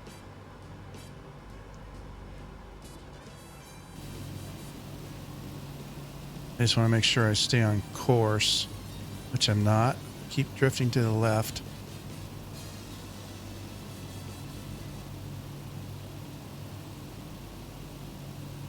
I think all this thing does is just it levels the wings when you hit the gyro pilot.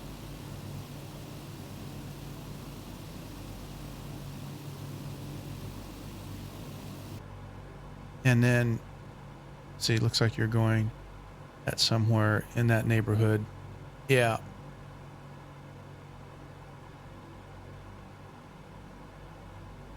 But for setting this turn knob is how you turn the thing after you get it on the gyro pilot turned on. And it's not working.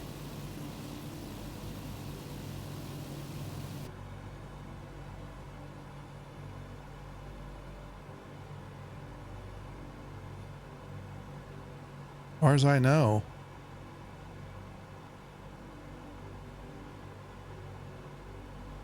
Yes, and it is, and I was able to get that working for my last long distance flight when I did this back earlier this year. But when I can't see, and I'm drifting again. When I can't see the GPS screen, that's kind of hard. I think if you use the localizer. Okay. Yeah, that's what I was wondering. So I switch the localizer.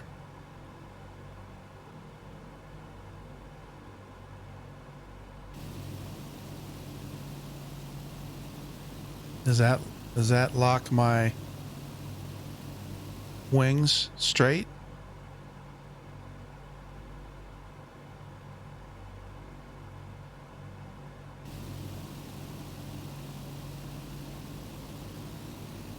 It's. I don't think it does.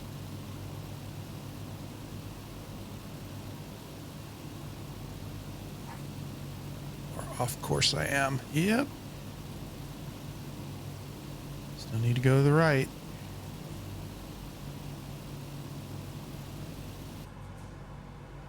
See, should be able to turn this knob and bank.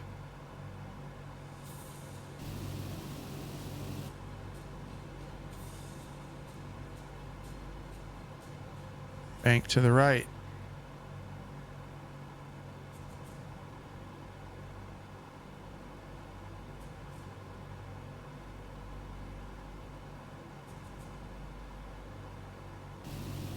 It does not work.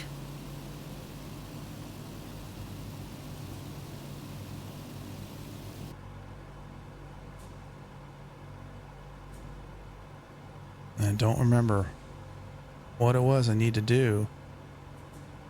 That centers it.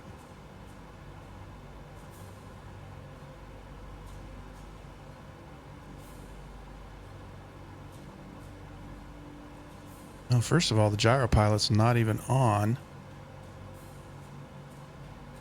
That would help.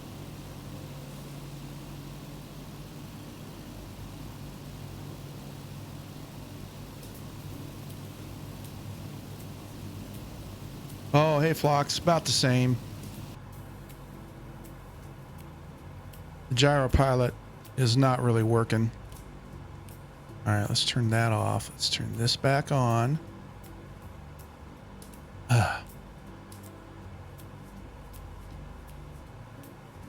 So now the switch won't work.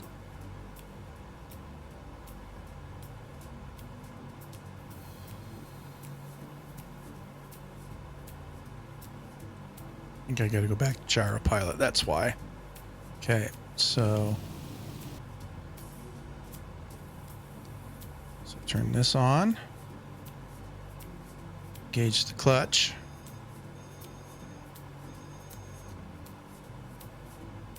This will give me altitude control. There.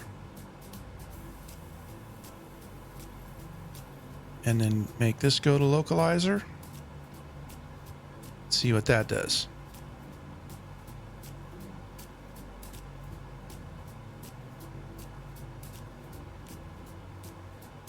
The VOR gauge will say GPS in big green letters. Excuse me. I don't think it's doing that.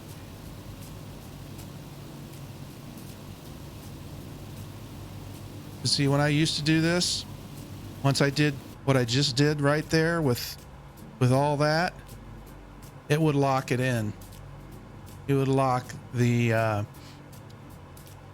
altitude in, and it would lock the direction in, the wing leveling to whatever course you had it on.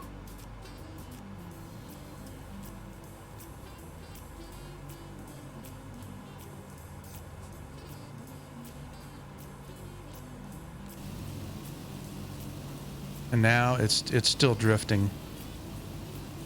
I don't think it's doing anything. See, I've drifted way off course. It should at least hold my direction.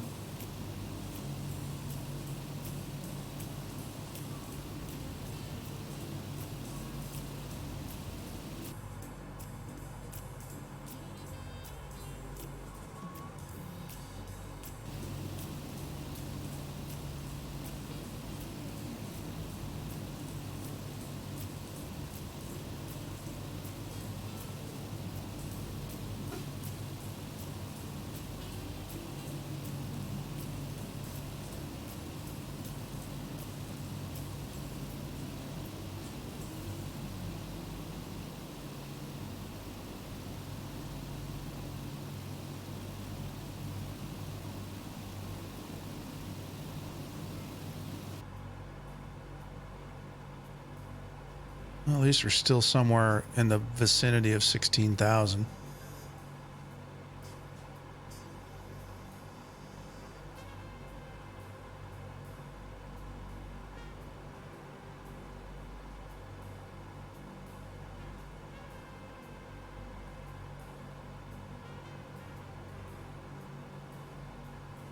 Let's see. The reason I think it's broke is like I was showing you before. See the GPS screen? Right click, hold the mouse click, release the mouse click. On, off, on, off. Yeah.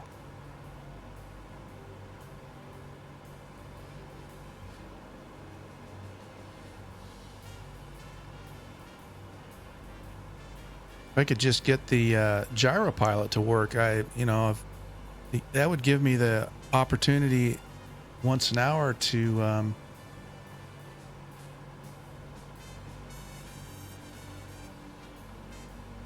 pitch control is in op when the altitude hold is on. Okay. So hang on.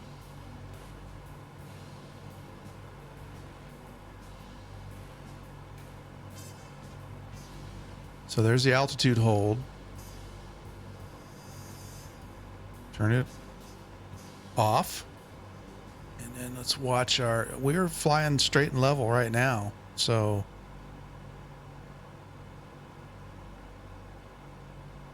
drifting up. So we pitch down. See, when I would do that before and I'd put 2 or 3 clicks in, it would start pitching down, like it would respond, and it's not.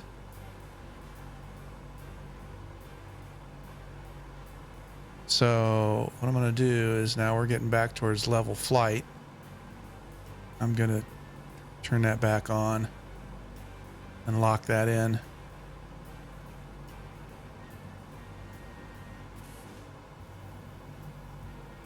I think you have that bound to your mouse somehow. Okay. Oh, the GPS? Possible. Anything's possible.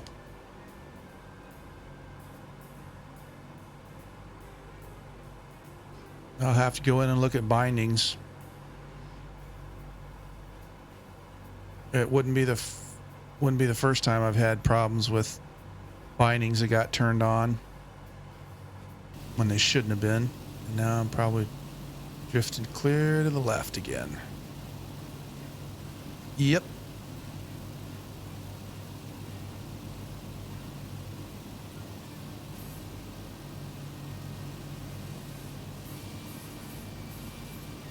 Opening the POH comes with the DC-6.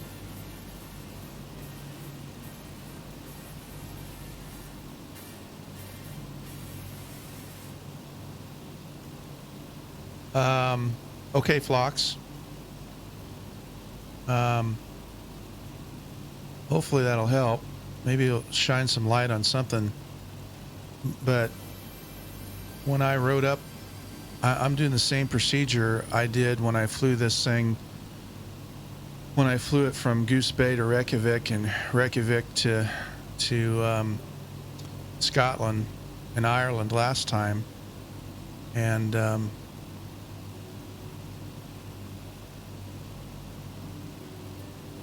I think Sergeant might be onto something, that there's an issue with the binding, because that shouldn't turn on and off with the right mouse click. That's just, oh yeah.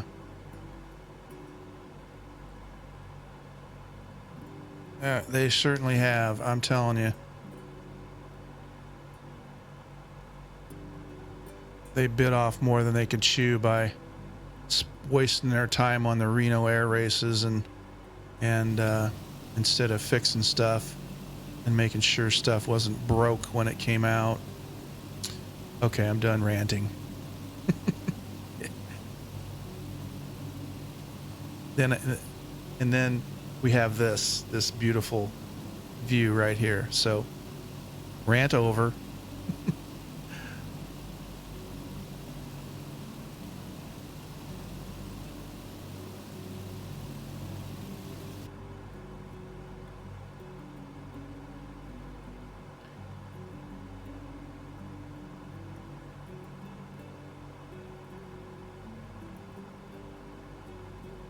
Well, I do know that I can always go back to the Baron, and I know the Baron will fly these long flights and has enough fuel, and the GPS works on the Baron. So I just kind of wanted to fly these longer flights after he had his B-17 4-engine transition. I wanted to fly these as a 4-engine flight. So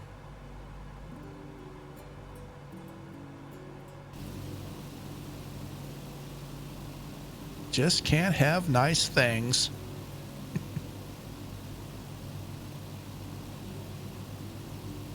Okay, now this mountain range,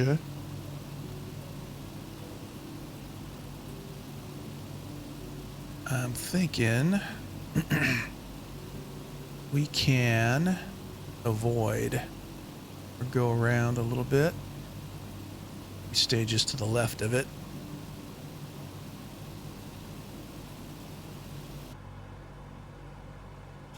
And we're hanging in there around 16,000.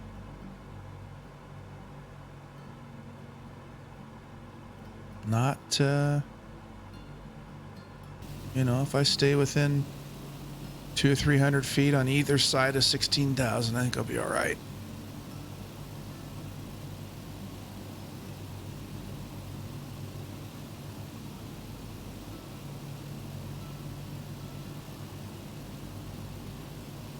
Yeah, you know, honestly, I don't even know if I've opened up the Pilot Operator's Handbook for the DC-6. I watched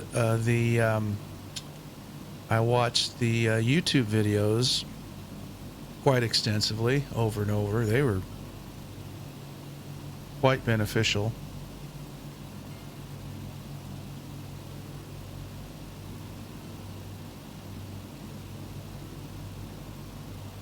But I think this is a thing that is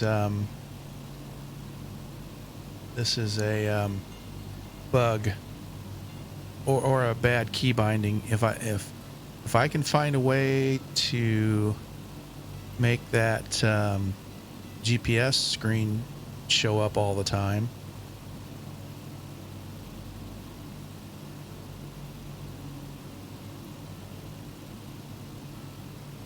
because when it does turn on,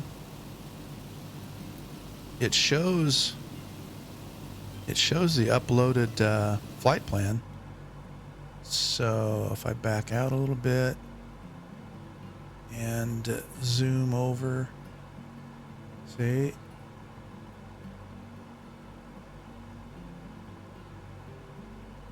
well, it shows time to climb.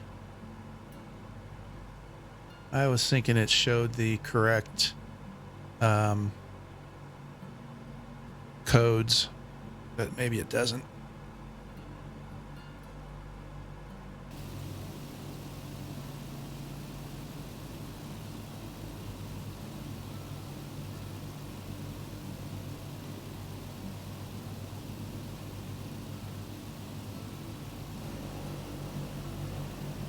Hey, I see Chunky Flyer out there. Awesome. He's probably flying practice somewhere for the Thunderbirds, if I'm guessing right.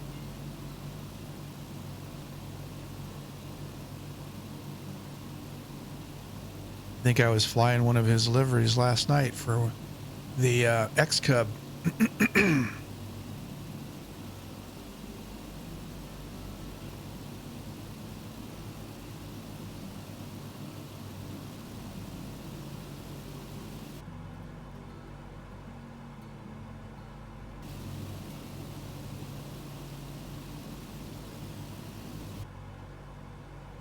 One thing I haven't done is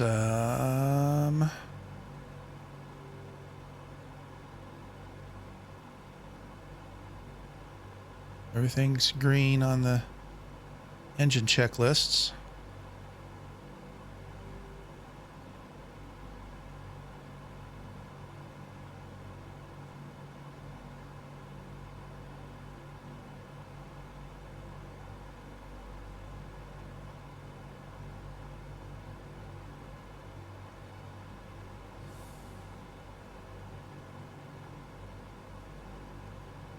What are we doing on course? Okay, not bad. Good.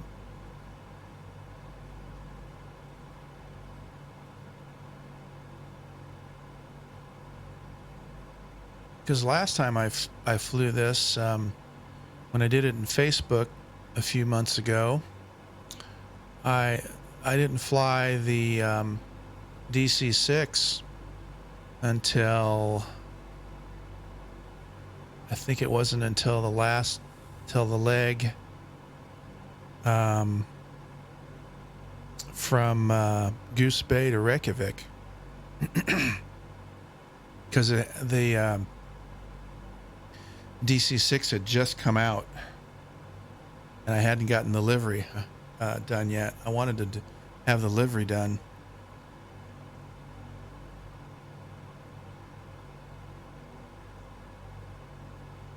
And I had the livery done. Oh, that's good. The ice is gone.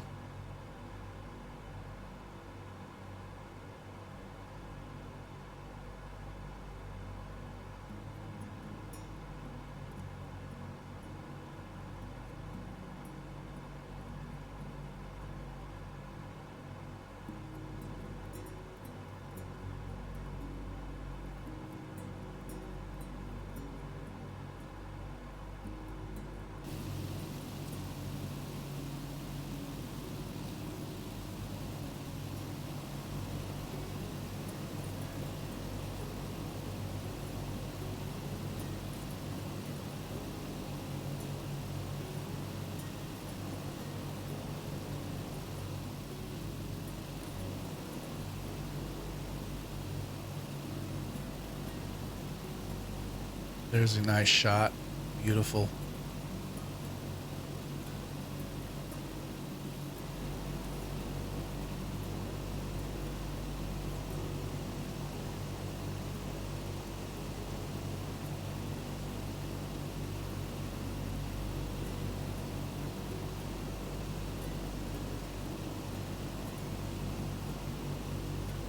Let's take away the name tags for a minute. Just for a minute. Some clean shots.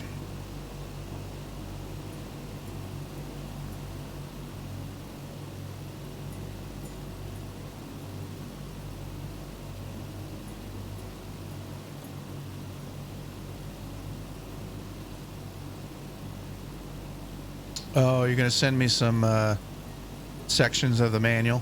Okay. Thanks, Phlox. Appreciate you doing that. Let's see how far away I've drifted now. Oh, not too bad.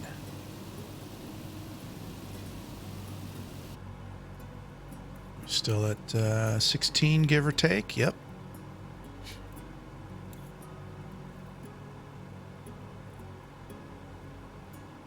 We're starting automatic pilot.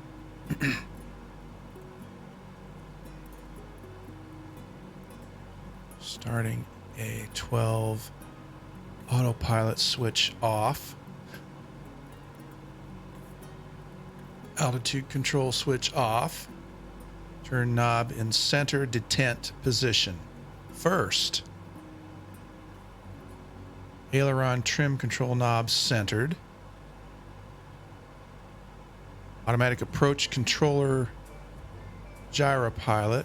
Server engaged, handles disengaged.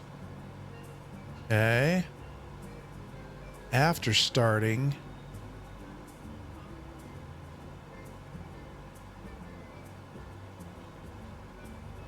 After starting, A12, automatic pilot 1, pilot switch on. With the airplane's AC power supply on. Note that the 3 signal indicator meter pointers are approximately centered and stationary. Server engaged handles engaged. Servo, that's that lever at the bottom, I think. I'm not sure if I'm familiar with some of the terminology they're using. So, all right, if we do this, let's just start fresh here. Oh, more reading. All right. That's off. That's off. That's off.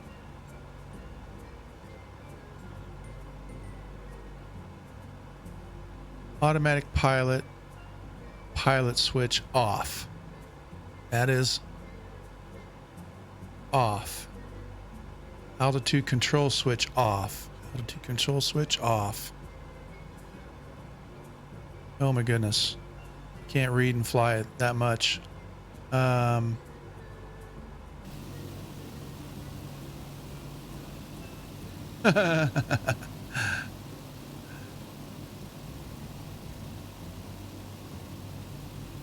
Aeropilot server engaged handle disengaged.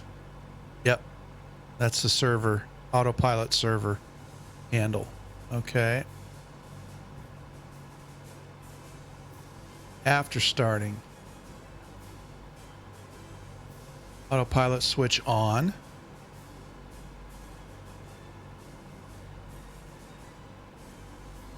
But then, oh, come on. One or the other. Let's see. Yeah, see, this is a problem. I can't read that and fly at the same time. That's I will check that out later, Blocks, because I start to reading that and then I get the plane out of control. So let's try to get back to where I was at. Let's see here.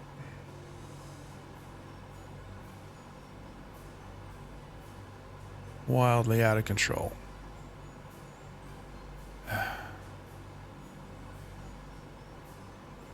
Now none of it's turning on. Oh, I think it's because of this. Okay. There.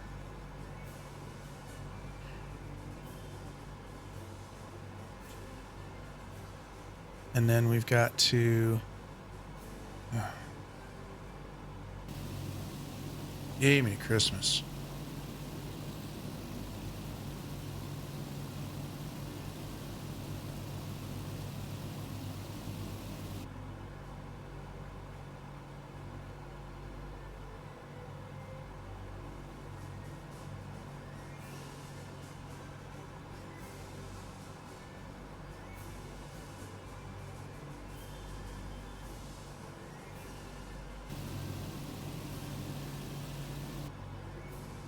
Yeah, I shouldn't have done that.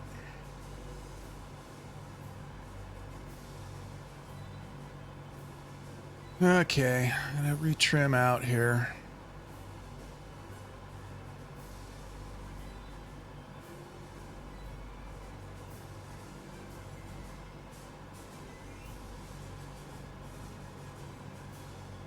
Ugh. All right.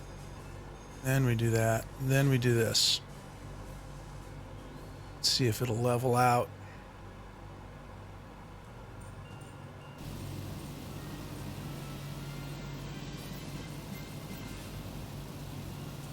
At least we're fairly on course.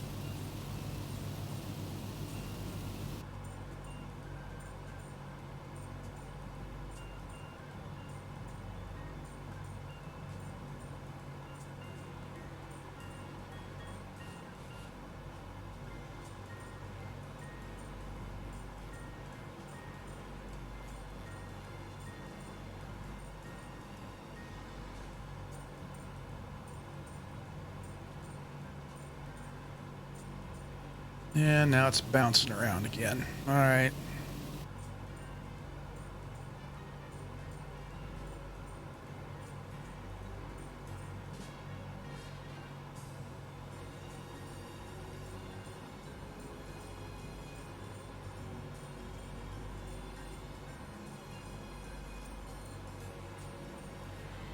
Oh my goodness.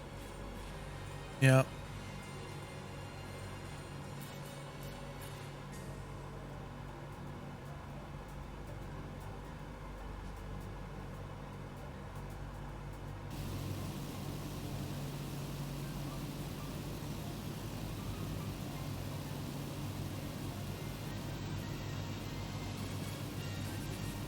I'll have to read that later, Flox. I can't read through all that, and I'm having to fly the plane pretty much manually right now. But I do appreciate you doing that.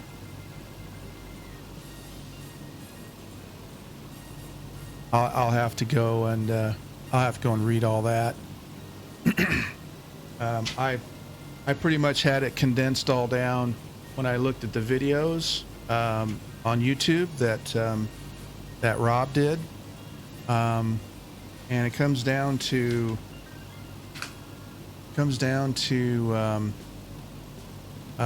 gyro pilot on switch first, and then the gyro pilot clutch engage lever in the up position, and then adjust glide wheel level pitch and desired altitude, and then when it's leveled off with the glide wheel, you flip your altitude control switch up, and that locks everything in, and it's not doing that today.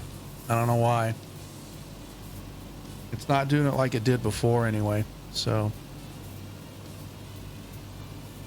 and that also would lock in your wing leveling too. And you could go to the this knob, your turn knob over here, and bank to adjust your course. And yeah, hang on, Fox. Let me go to voice on Discord. There we go. Oh, there you are. Getting there. All right, we're gonna turn off the music. Hang tight just a second, Fox. All right, let's get rid of that. And streaming voice. Hey there. Yes. you got your work cut out for you, buddy. I think there's something going on with it, honestly. It's just not behaving like it did when I flew it from Goose Bay to Reykjavik, you know. So and the biggest question is why the readout on the GPS is on and off with the right mouse click. So that I'm not sure. I think maybe Sergeant Staff was onto something there, if it's like a key binding or something that's messed up. So I'm gonna see how far off course I am. It just, nope, we're still pretty good.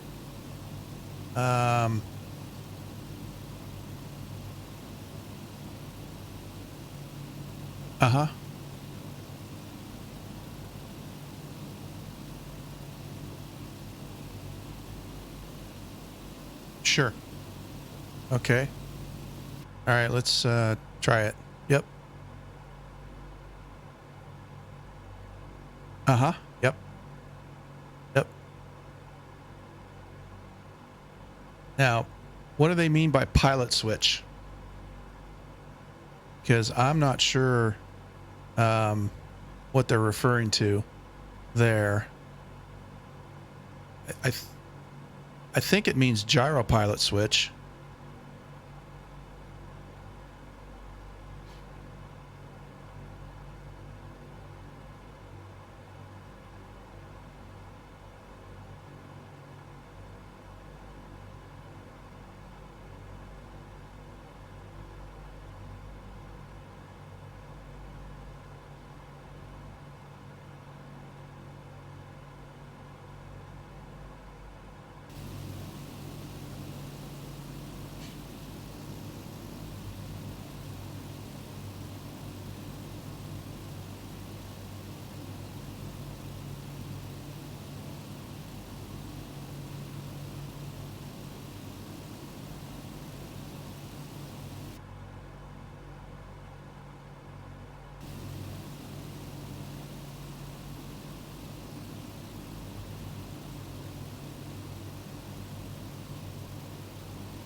Doesn't look the same.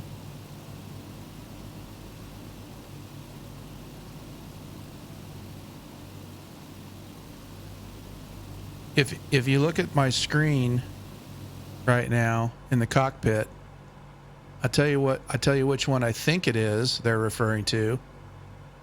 It's this one I'm circling right here. It's a gyro pilot on switch.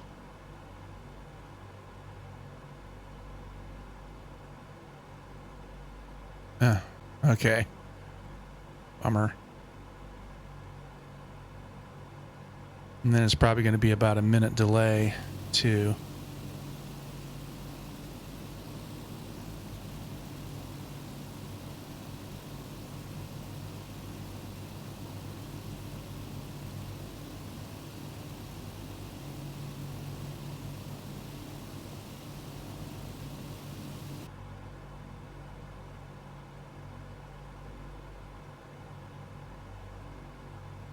Really?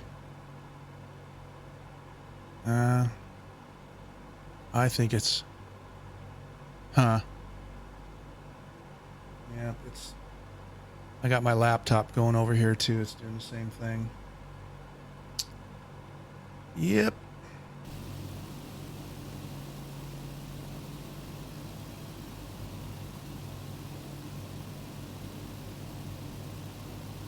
The sim is flying flawlessly. So far. Shouldn't open my mouth.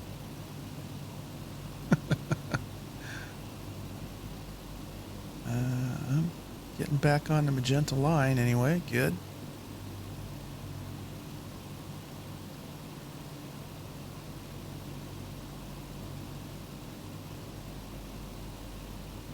Still doing it for me and on my laptop.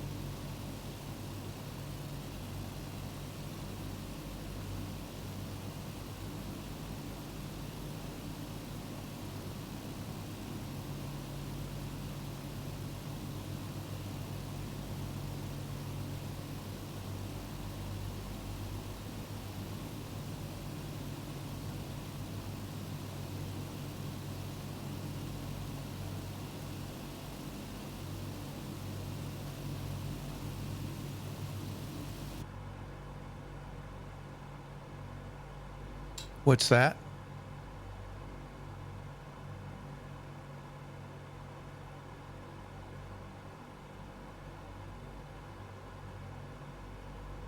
AP. Yeah, below the mixture levers. That is on. Yep. Yep.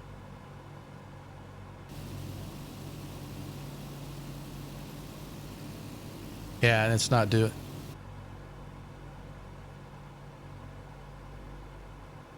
Yeah. Yeah. I don't know if you can see my cockpit view right now, but I'm looking at the center console, and that lever below the mixture is on the up position.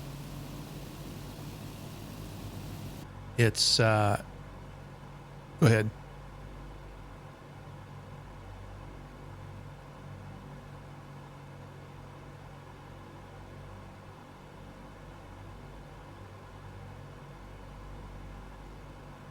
Okay. Z and yeah. Yep. Yep, it did. I just pushed Z and it disengaged everything. Yep.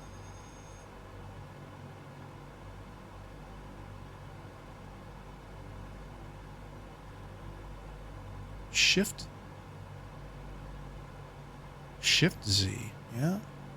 Yeah, that disengaged. And then Z. That engaged. Mm-hmm. Hang on. Don't think so. No, I can still rock the wings and change course.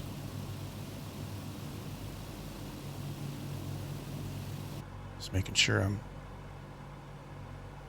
And let's see, altitude. And then the right switch is the altitude control, and that should hold my altitude when I get to, level flight. And I mean, it's doing okay, but it's still, if you look at my flight, I can change course, like there's nothing engaged. And with that shift Z function before, that holds your wings level on whatever course you were on when you did that, and it's not doing that. Because you can see me flying now probably, and I can change my course, like there's no autopilot engaged at all. Mm-hmm.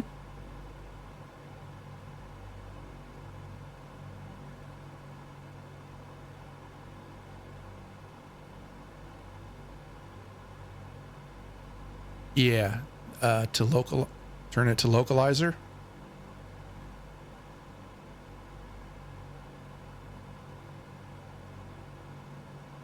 Okay.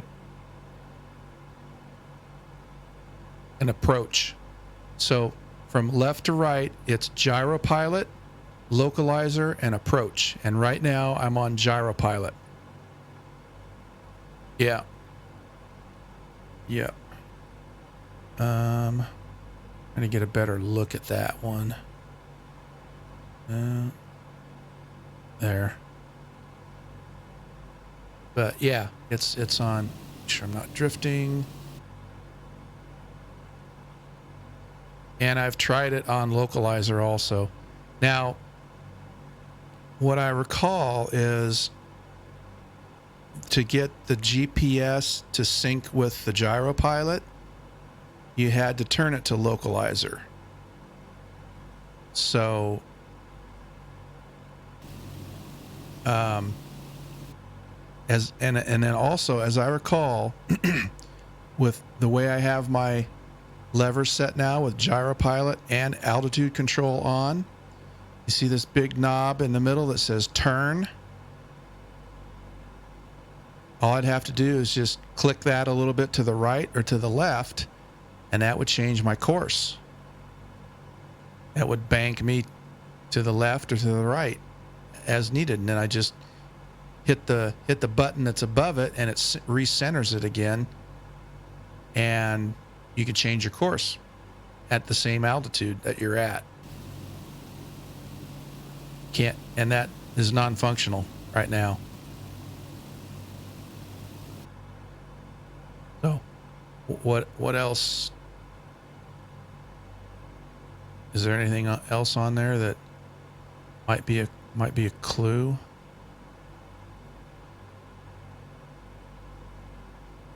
Uh-huh.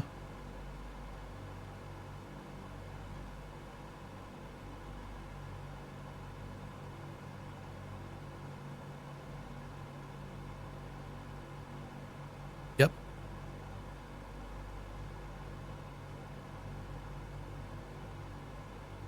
Okay. Yep. Yep. Yep. Yep. Yep. And it kind of does that now. That's where I'm at right now. But it's still drifting a lot.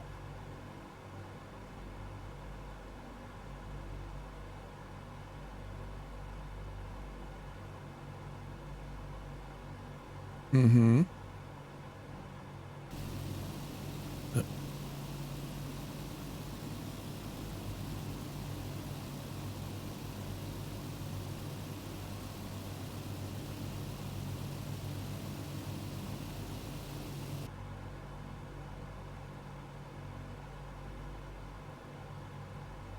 Yeah. Yep.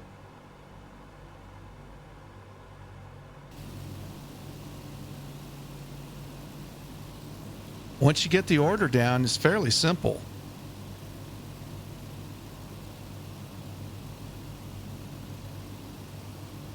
Now, getting the autopilot, getting the GPS to work with the gyro pilot was a little bit more difficult, but I got that to work on my other flight.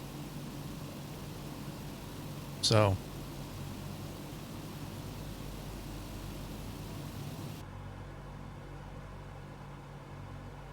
yeah, hang on. Okay. Now, the other caveat is it only does this when I'm on the pilot view, the standard pilot view right here. So there's probably going to be a delay. But if I pan to the right and look up towards the GPS, is that showing up yet? There's a huge delay.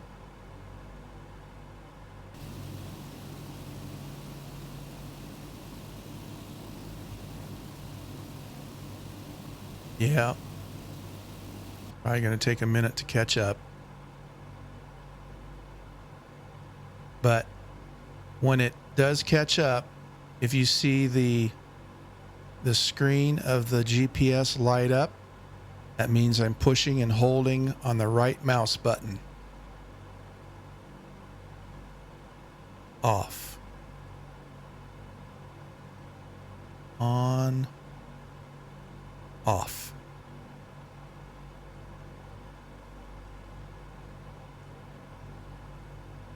Yes.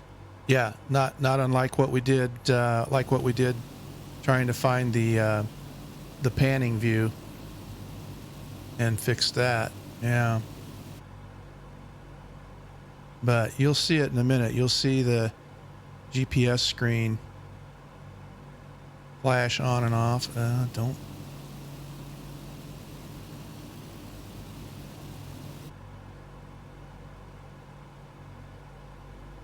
As I try to get back to the external view.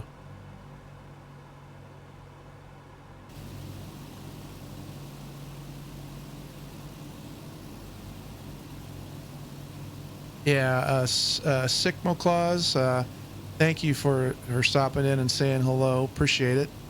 Trying to work through some bugs here with the DC-6 and the autopilot. So do appreciate you saying hello.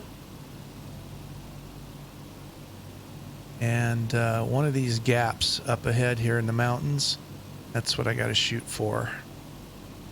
That takes me down into the south end of the Salt Lake Valley. Has that caught up yet? Is it? Yeah.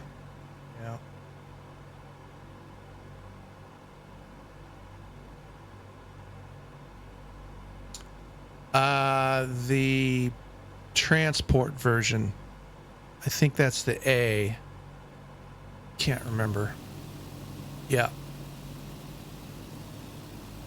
But when the other thing, Phlox, is when I first encountered this off stream, I was going to do test flight. I emptied out when I saw this problem with the GPS. I went back and I emptied out community folder. I stripped down all the liveries, took them out, and I just did the basic naked PMDG version of the DC-6, and it still did it.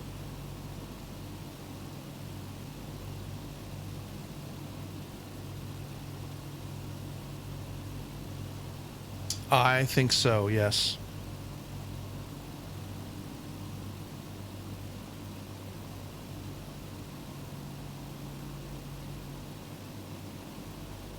The lights. I've got my anti-ice light on, and yes, I think they are. My button lights work, Yeah.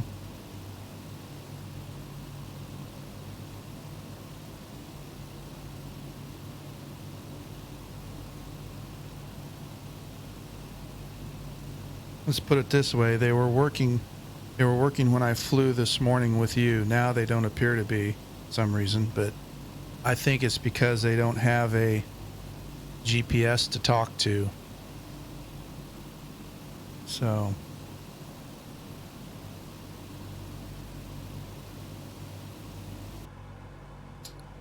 I kind of need to start working on a descent here. Let's see. Bear with me here a second. I'm going to get the my little helper, mother's little helper here, 26 inches, please. Setting 26 inches. and set a descent so that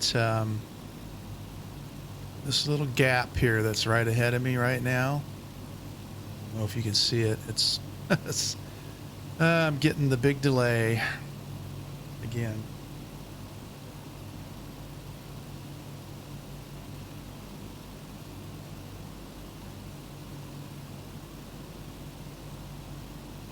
I think it's all the weekend traffic on Amazon servers. Can't handle it. Yeah. 'Cause that's just too much of a coincidence that 2 weeks ago when I had that big 20-minute delay, that was the day that Amazon's servers went down.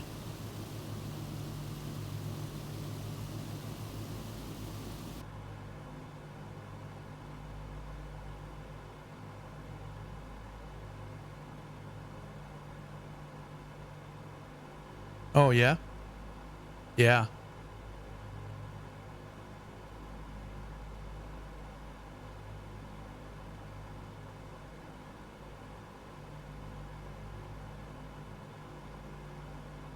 Let's see if something else comes up on my phone. Amazon server outage.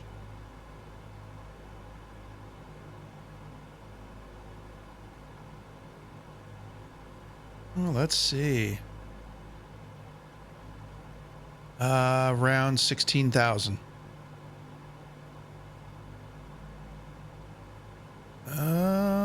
Good question. I'm gonna go to Salt Lake City. Target 4226. 4,226.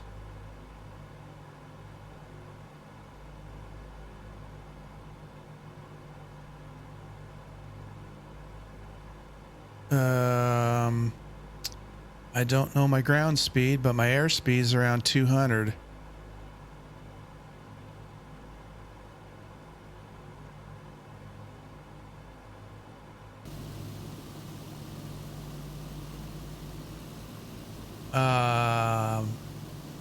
I don't know here. Hang on.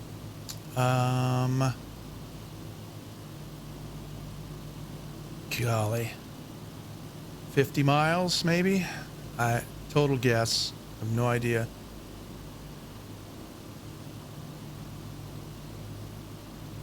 Okay.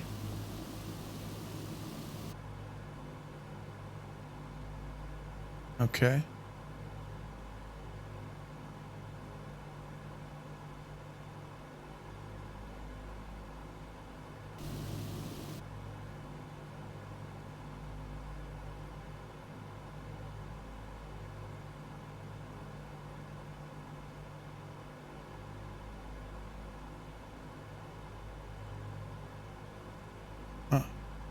Uh-huh.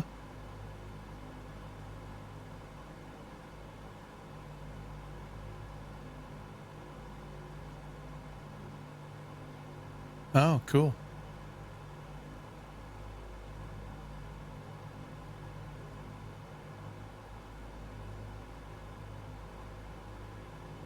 Huh.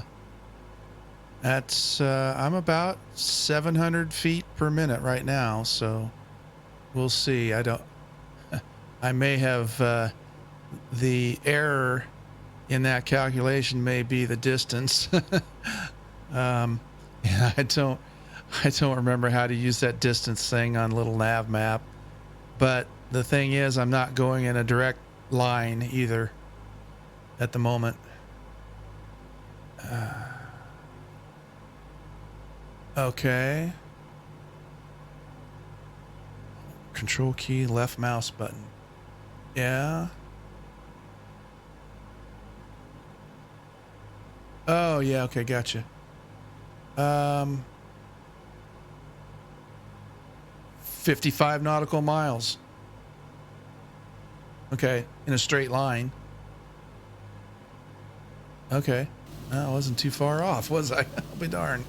Okay.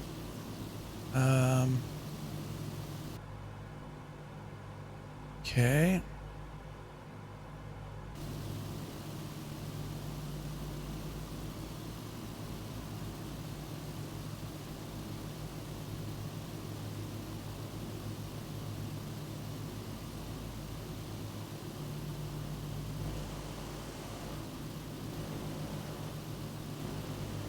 I lose Sergeant?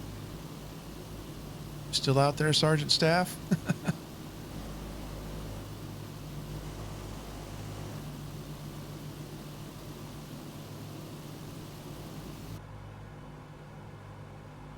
Okay.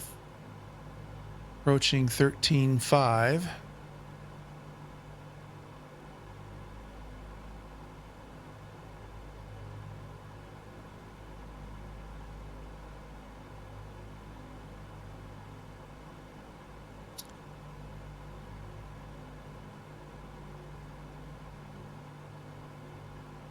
Yeah, you know, running the gyro pilot's really not that bad.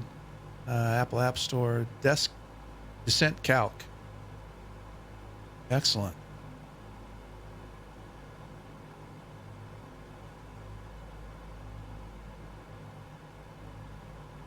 I'm sure they have a version for the Android Play also.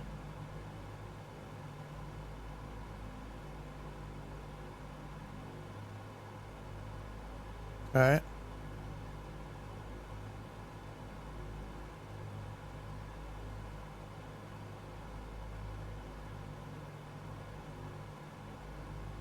I'm just south of Orem, Utah, coming through the mountains.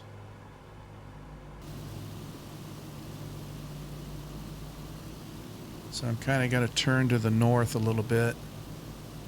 And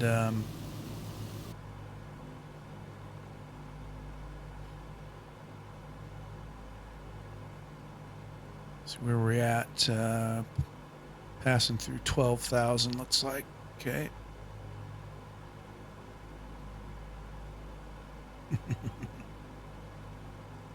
Yeah, I know. He wants to make you think he's been living under a bridge over under the interstate in a cardboard box. Aren't you? Yeah.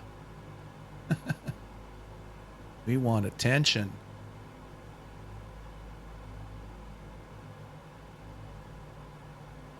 Okay.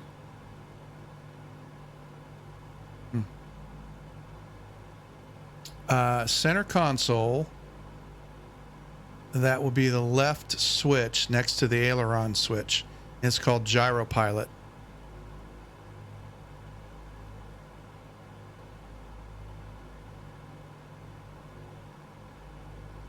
I don't think it says automatic. Yep. Okay.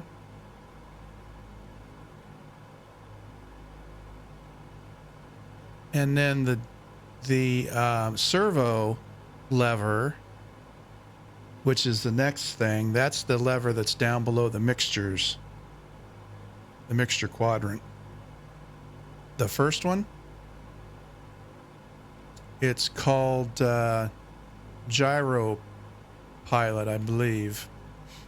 And it is on the center console. Let's see, I gotta see, I can get to it here. Give you some reference. Yeah. If you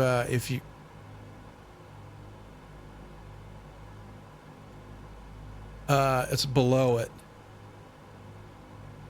almost straight below it, and it's to the left. There it is. Yep, you got it. On. Mm-hmm.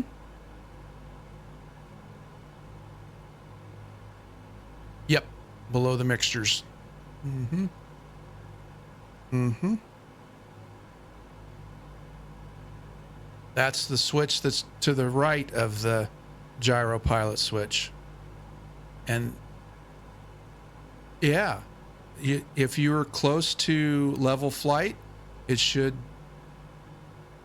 swing a little bit, but it should zero you in on level flight. Look at your climb and descent gauge, and you should. Okay, I gotta start watching my altitude here.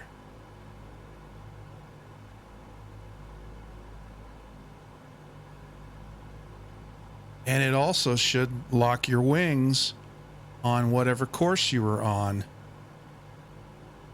It should level your wings on whatever course you were on.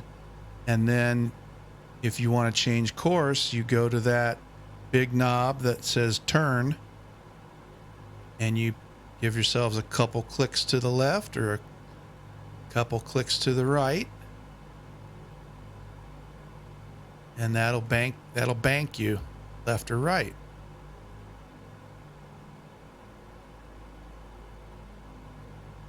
Okay.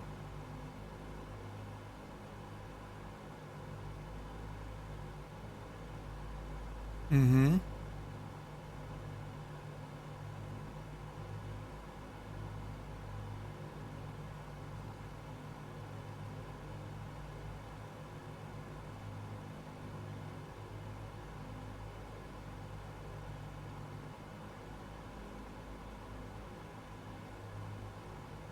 Okay, I gotta get myself set up for in range. Cooling turbine. Normal. Fuel booster pumps.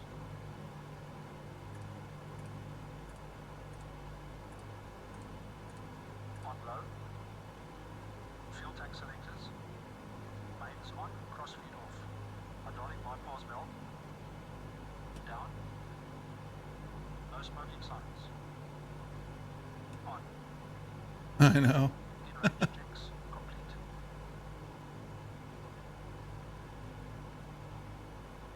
Oh, geez, it's still my stream is still so far behind. It's ridiculous. This is frustrating.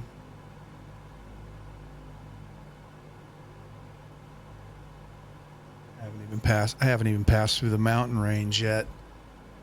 I'm almost on final.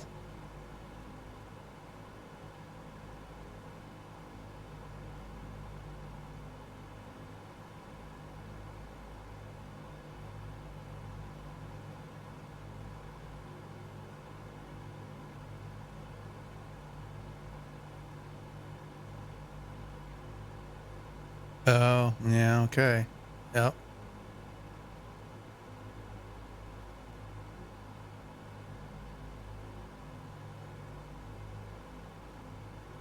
Now, if you go, it's not. Yeah. Mm-hmm.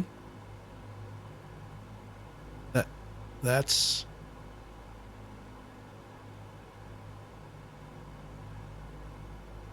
Mm-hmm.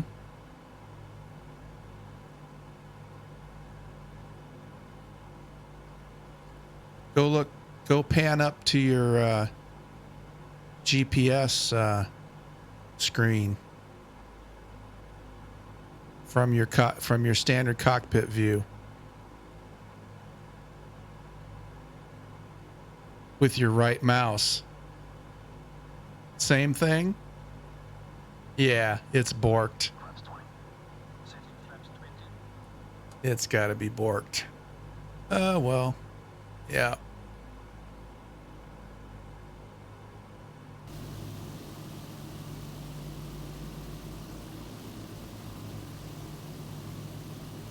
I don't know.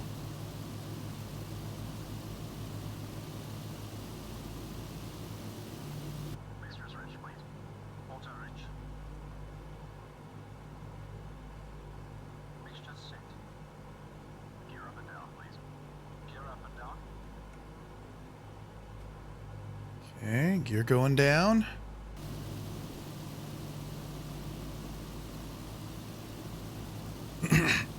Yeah, I'm looking on my stream, and I haven't even passed through the mountain range yet.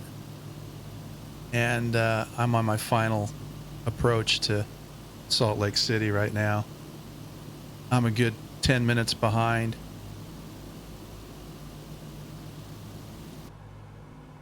2500 RPM set. Cow flaps. Plus 3 degrees. Cow flaps set. ADI. ADI off. ADI is off. Lights. Speed good. Extending lights.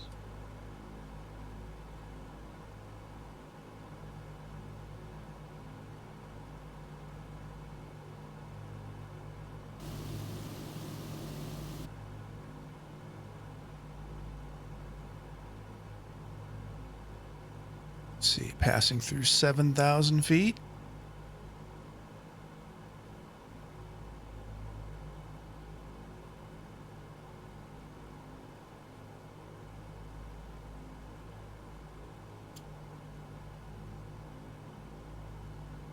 Lights extended and on. RP. Carbine cold. Set cold. Before landing checks complete. Yeah, Viper, hang tight here while I get this bird on the ground. I've been kind of fighting the thing the whole time here, so if I don't get back to chat, hold tight, everybody.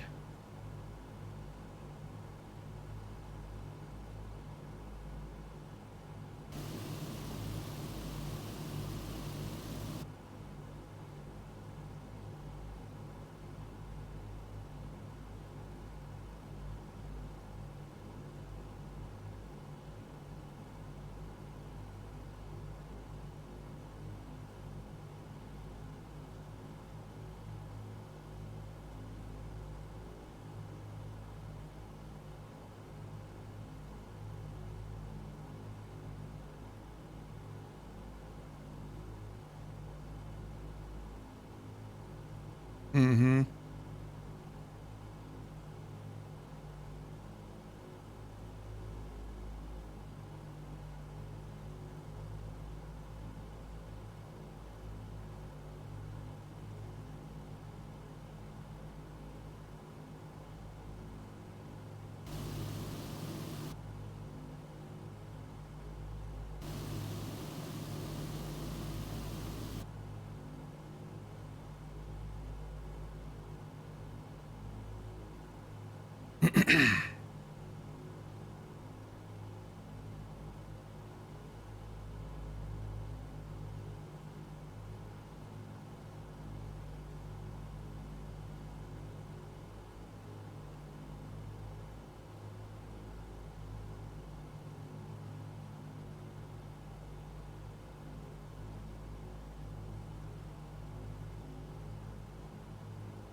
Yeah, I think so.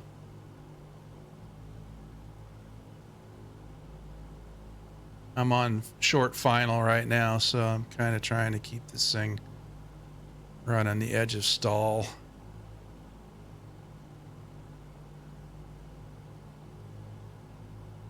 And I'm still too high. Come on.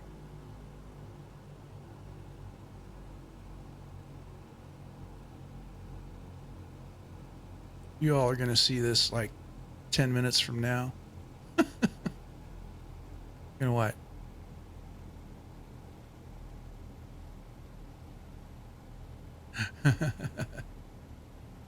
Stall, don't stall, don't stall. Come on, come on.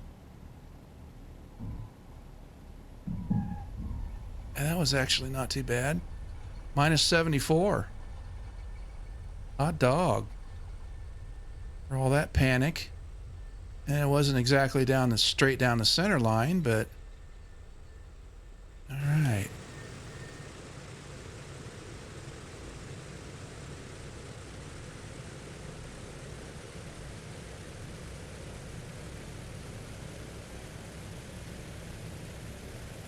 He is in the P-38.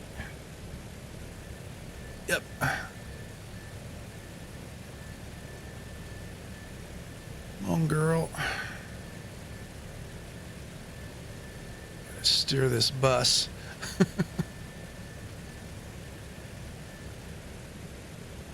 There we go.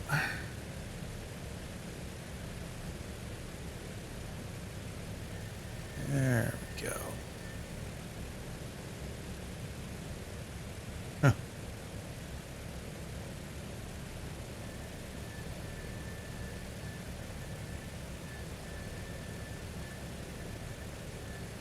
Over the airport, says Sergeant Staff. Yep.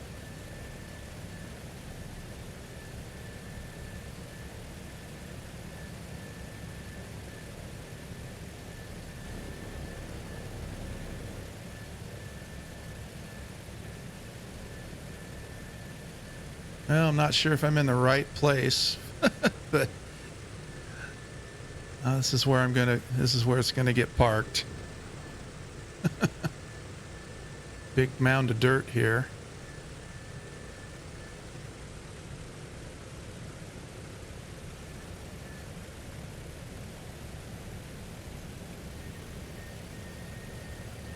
Oh yeah.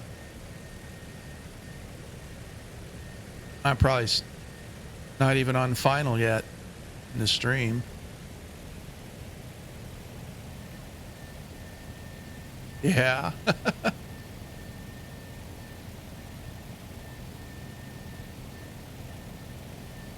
Yep. All right. Park and brake on.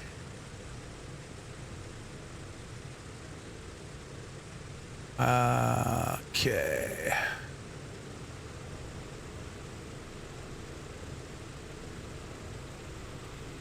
Yeah, I don't know what I pulled up next to, but it's not the normal terminal. I'm off to the right, actually. I took the far right runway, in case anybody's listening. Because it was just the one that I lined up with. Let's hop inside here and see if there's a shutdown procedure after landing. Hey, all right. Listen to all the switches click. After landing checks complete. Oh, yep.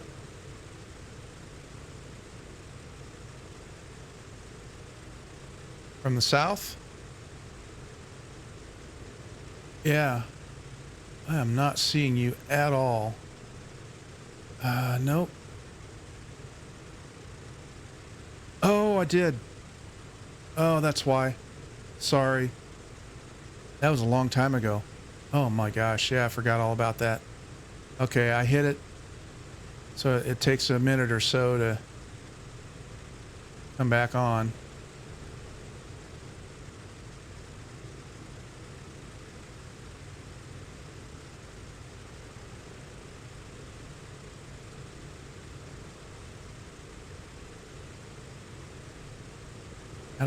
How does that work with the delay?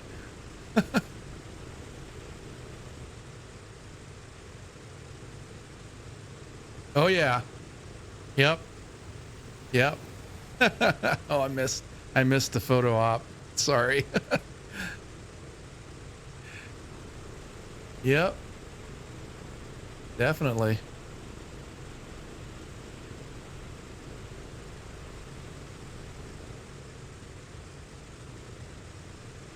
Okay. Okay. All right. Let's see. Parking. Parking brake is set. Cut entrance. Cutting engines.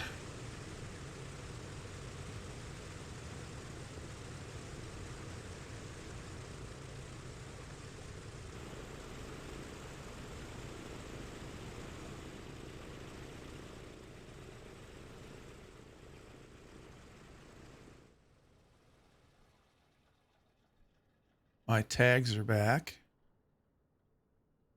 There's there's Sergeant Mack. So did you just bail out of the stream then?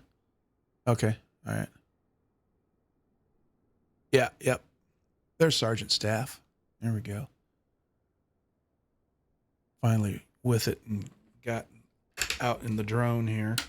Maybe I can catch Sergeant Staff coming in. He looks like he's coming in from the north. Get my okay. All right. Hey, I really appreciate you hanging in there and helping me out. That was, yeah, that really helped. But with you trying it on yours too, I think that just confirms that Asobo has got problems. So, all right. Say hi to Tree. Catch you later. Bye. Yep.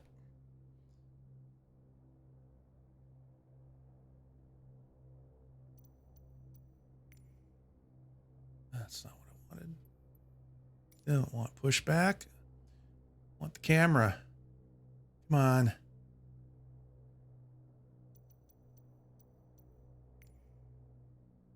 Hurry the camera up. Drone speed. I'm going to try to catch Sergeant Staff coming in. It's the P-38.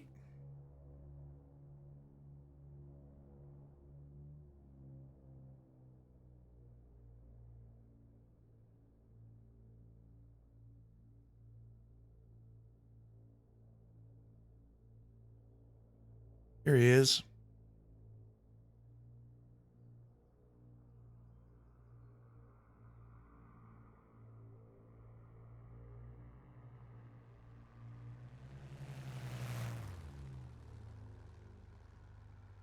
Sweet.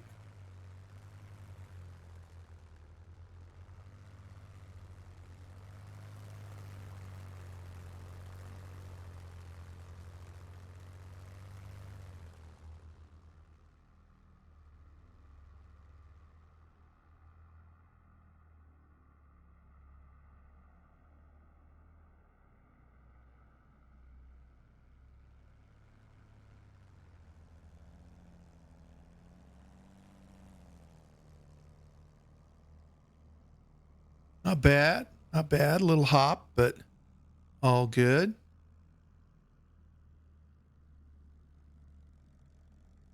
Nice.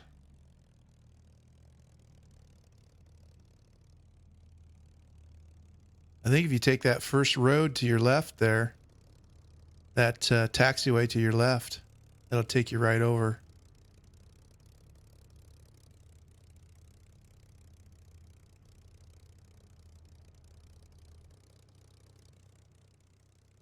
I was thinking this was Salt Lake City International, but this doesn't look like an international airport.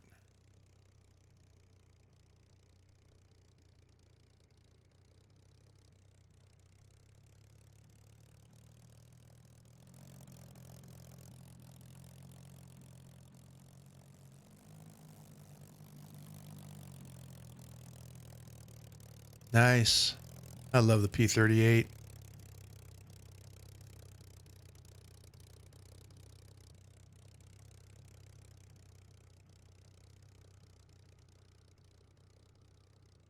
I don't know if you're seeing me, but I'm kind of like to your right.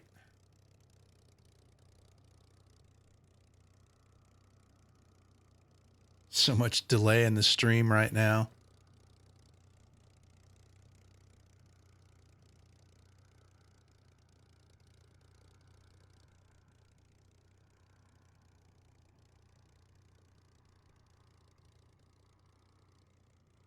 Perfect.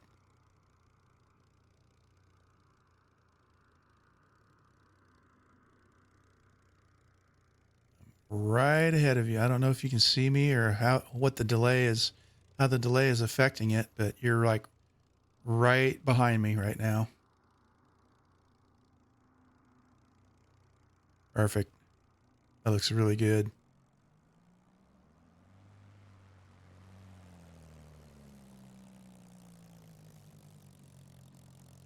Sweet. Sweet.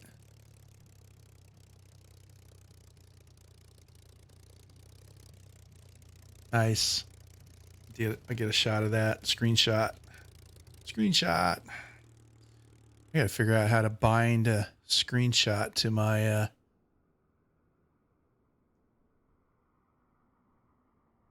Oh, is Allison still flying? Viper? Yeah, we should. Hopefully, there's not too much of a delay that you're catching catching the landing and everything.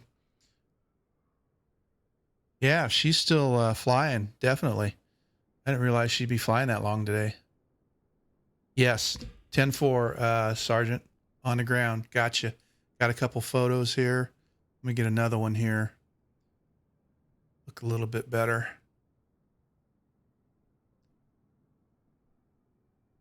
If I know how to run the drone, that is. Come on. I'm not good on the drone. There we go. Yeah. Nice. Love the P-38. Sweet. Well, I don't know how this is going to work with the big delay we're seeing, but I'm going to go throw a raid at Allison, and we'll I really appreciate you following along, helping me out with all the troubles on this DC-6, Sergeant. Really appreciate it. Let's see. We'll take away the dog cam for now, and let's go find somebody to raid. Raid. See y'all next time. It'll be next week. Allison is flying. We will raid Allison Johnson. Have a good weekend. Thanks again, Sergeant Staff. Viper, thanks for checking in. And Flox, if you're still listening, you too. And with that, we'll probably see you next week for the Pan American Highway. That'll be Monday or Tuesday night, depending on how the work schedule goes. And let's click on Allison Johnson here and get the raid going. There we go.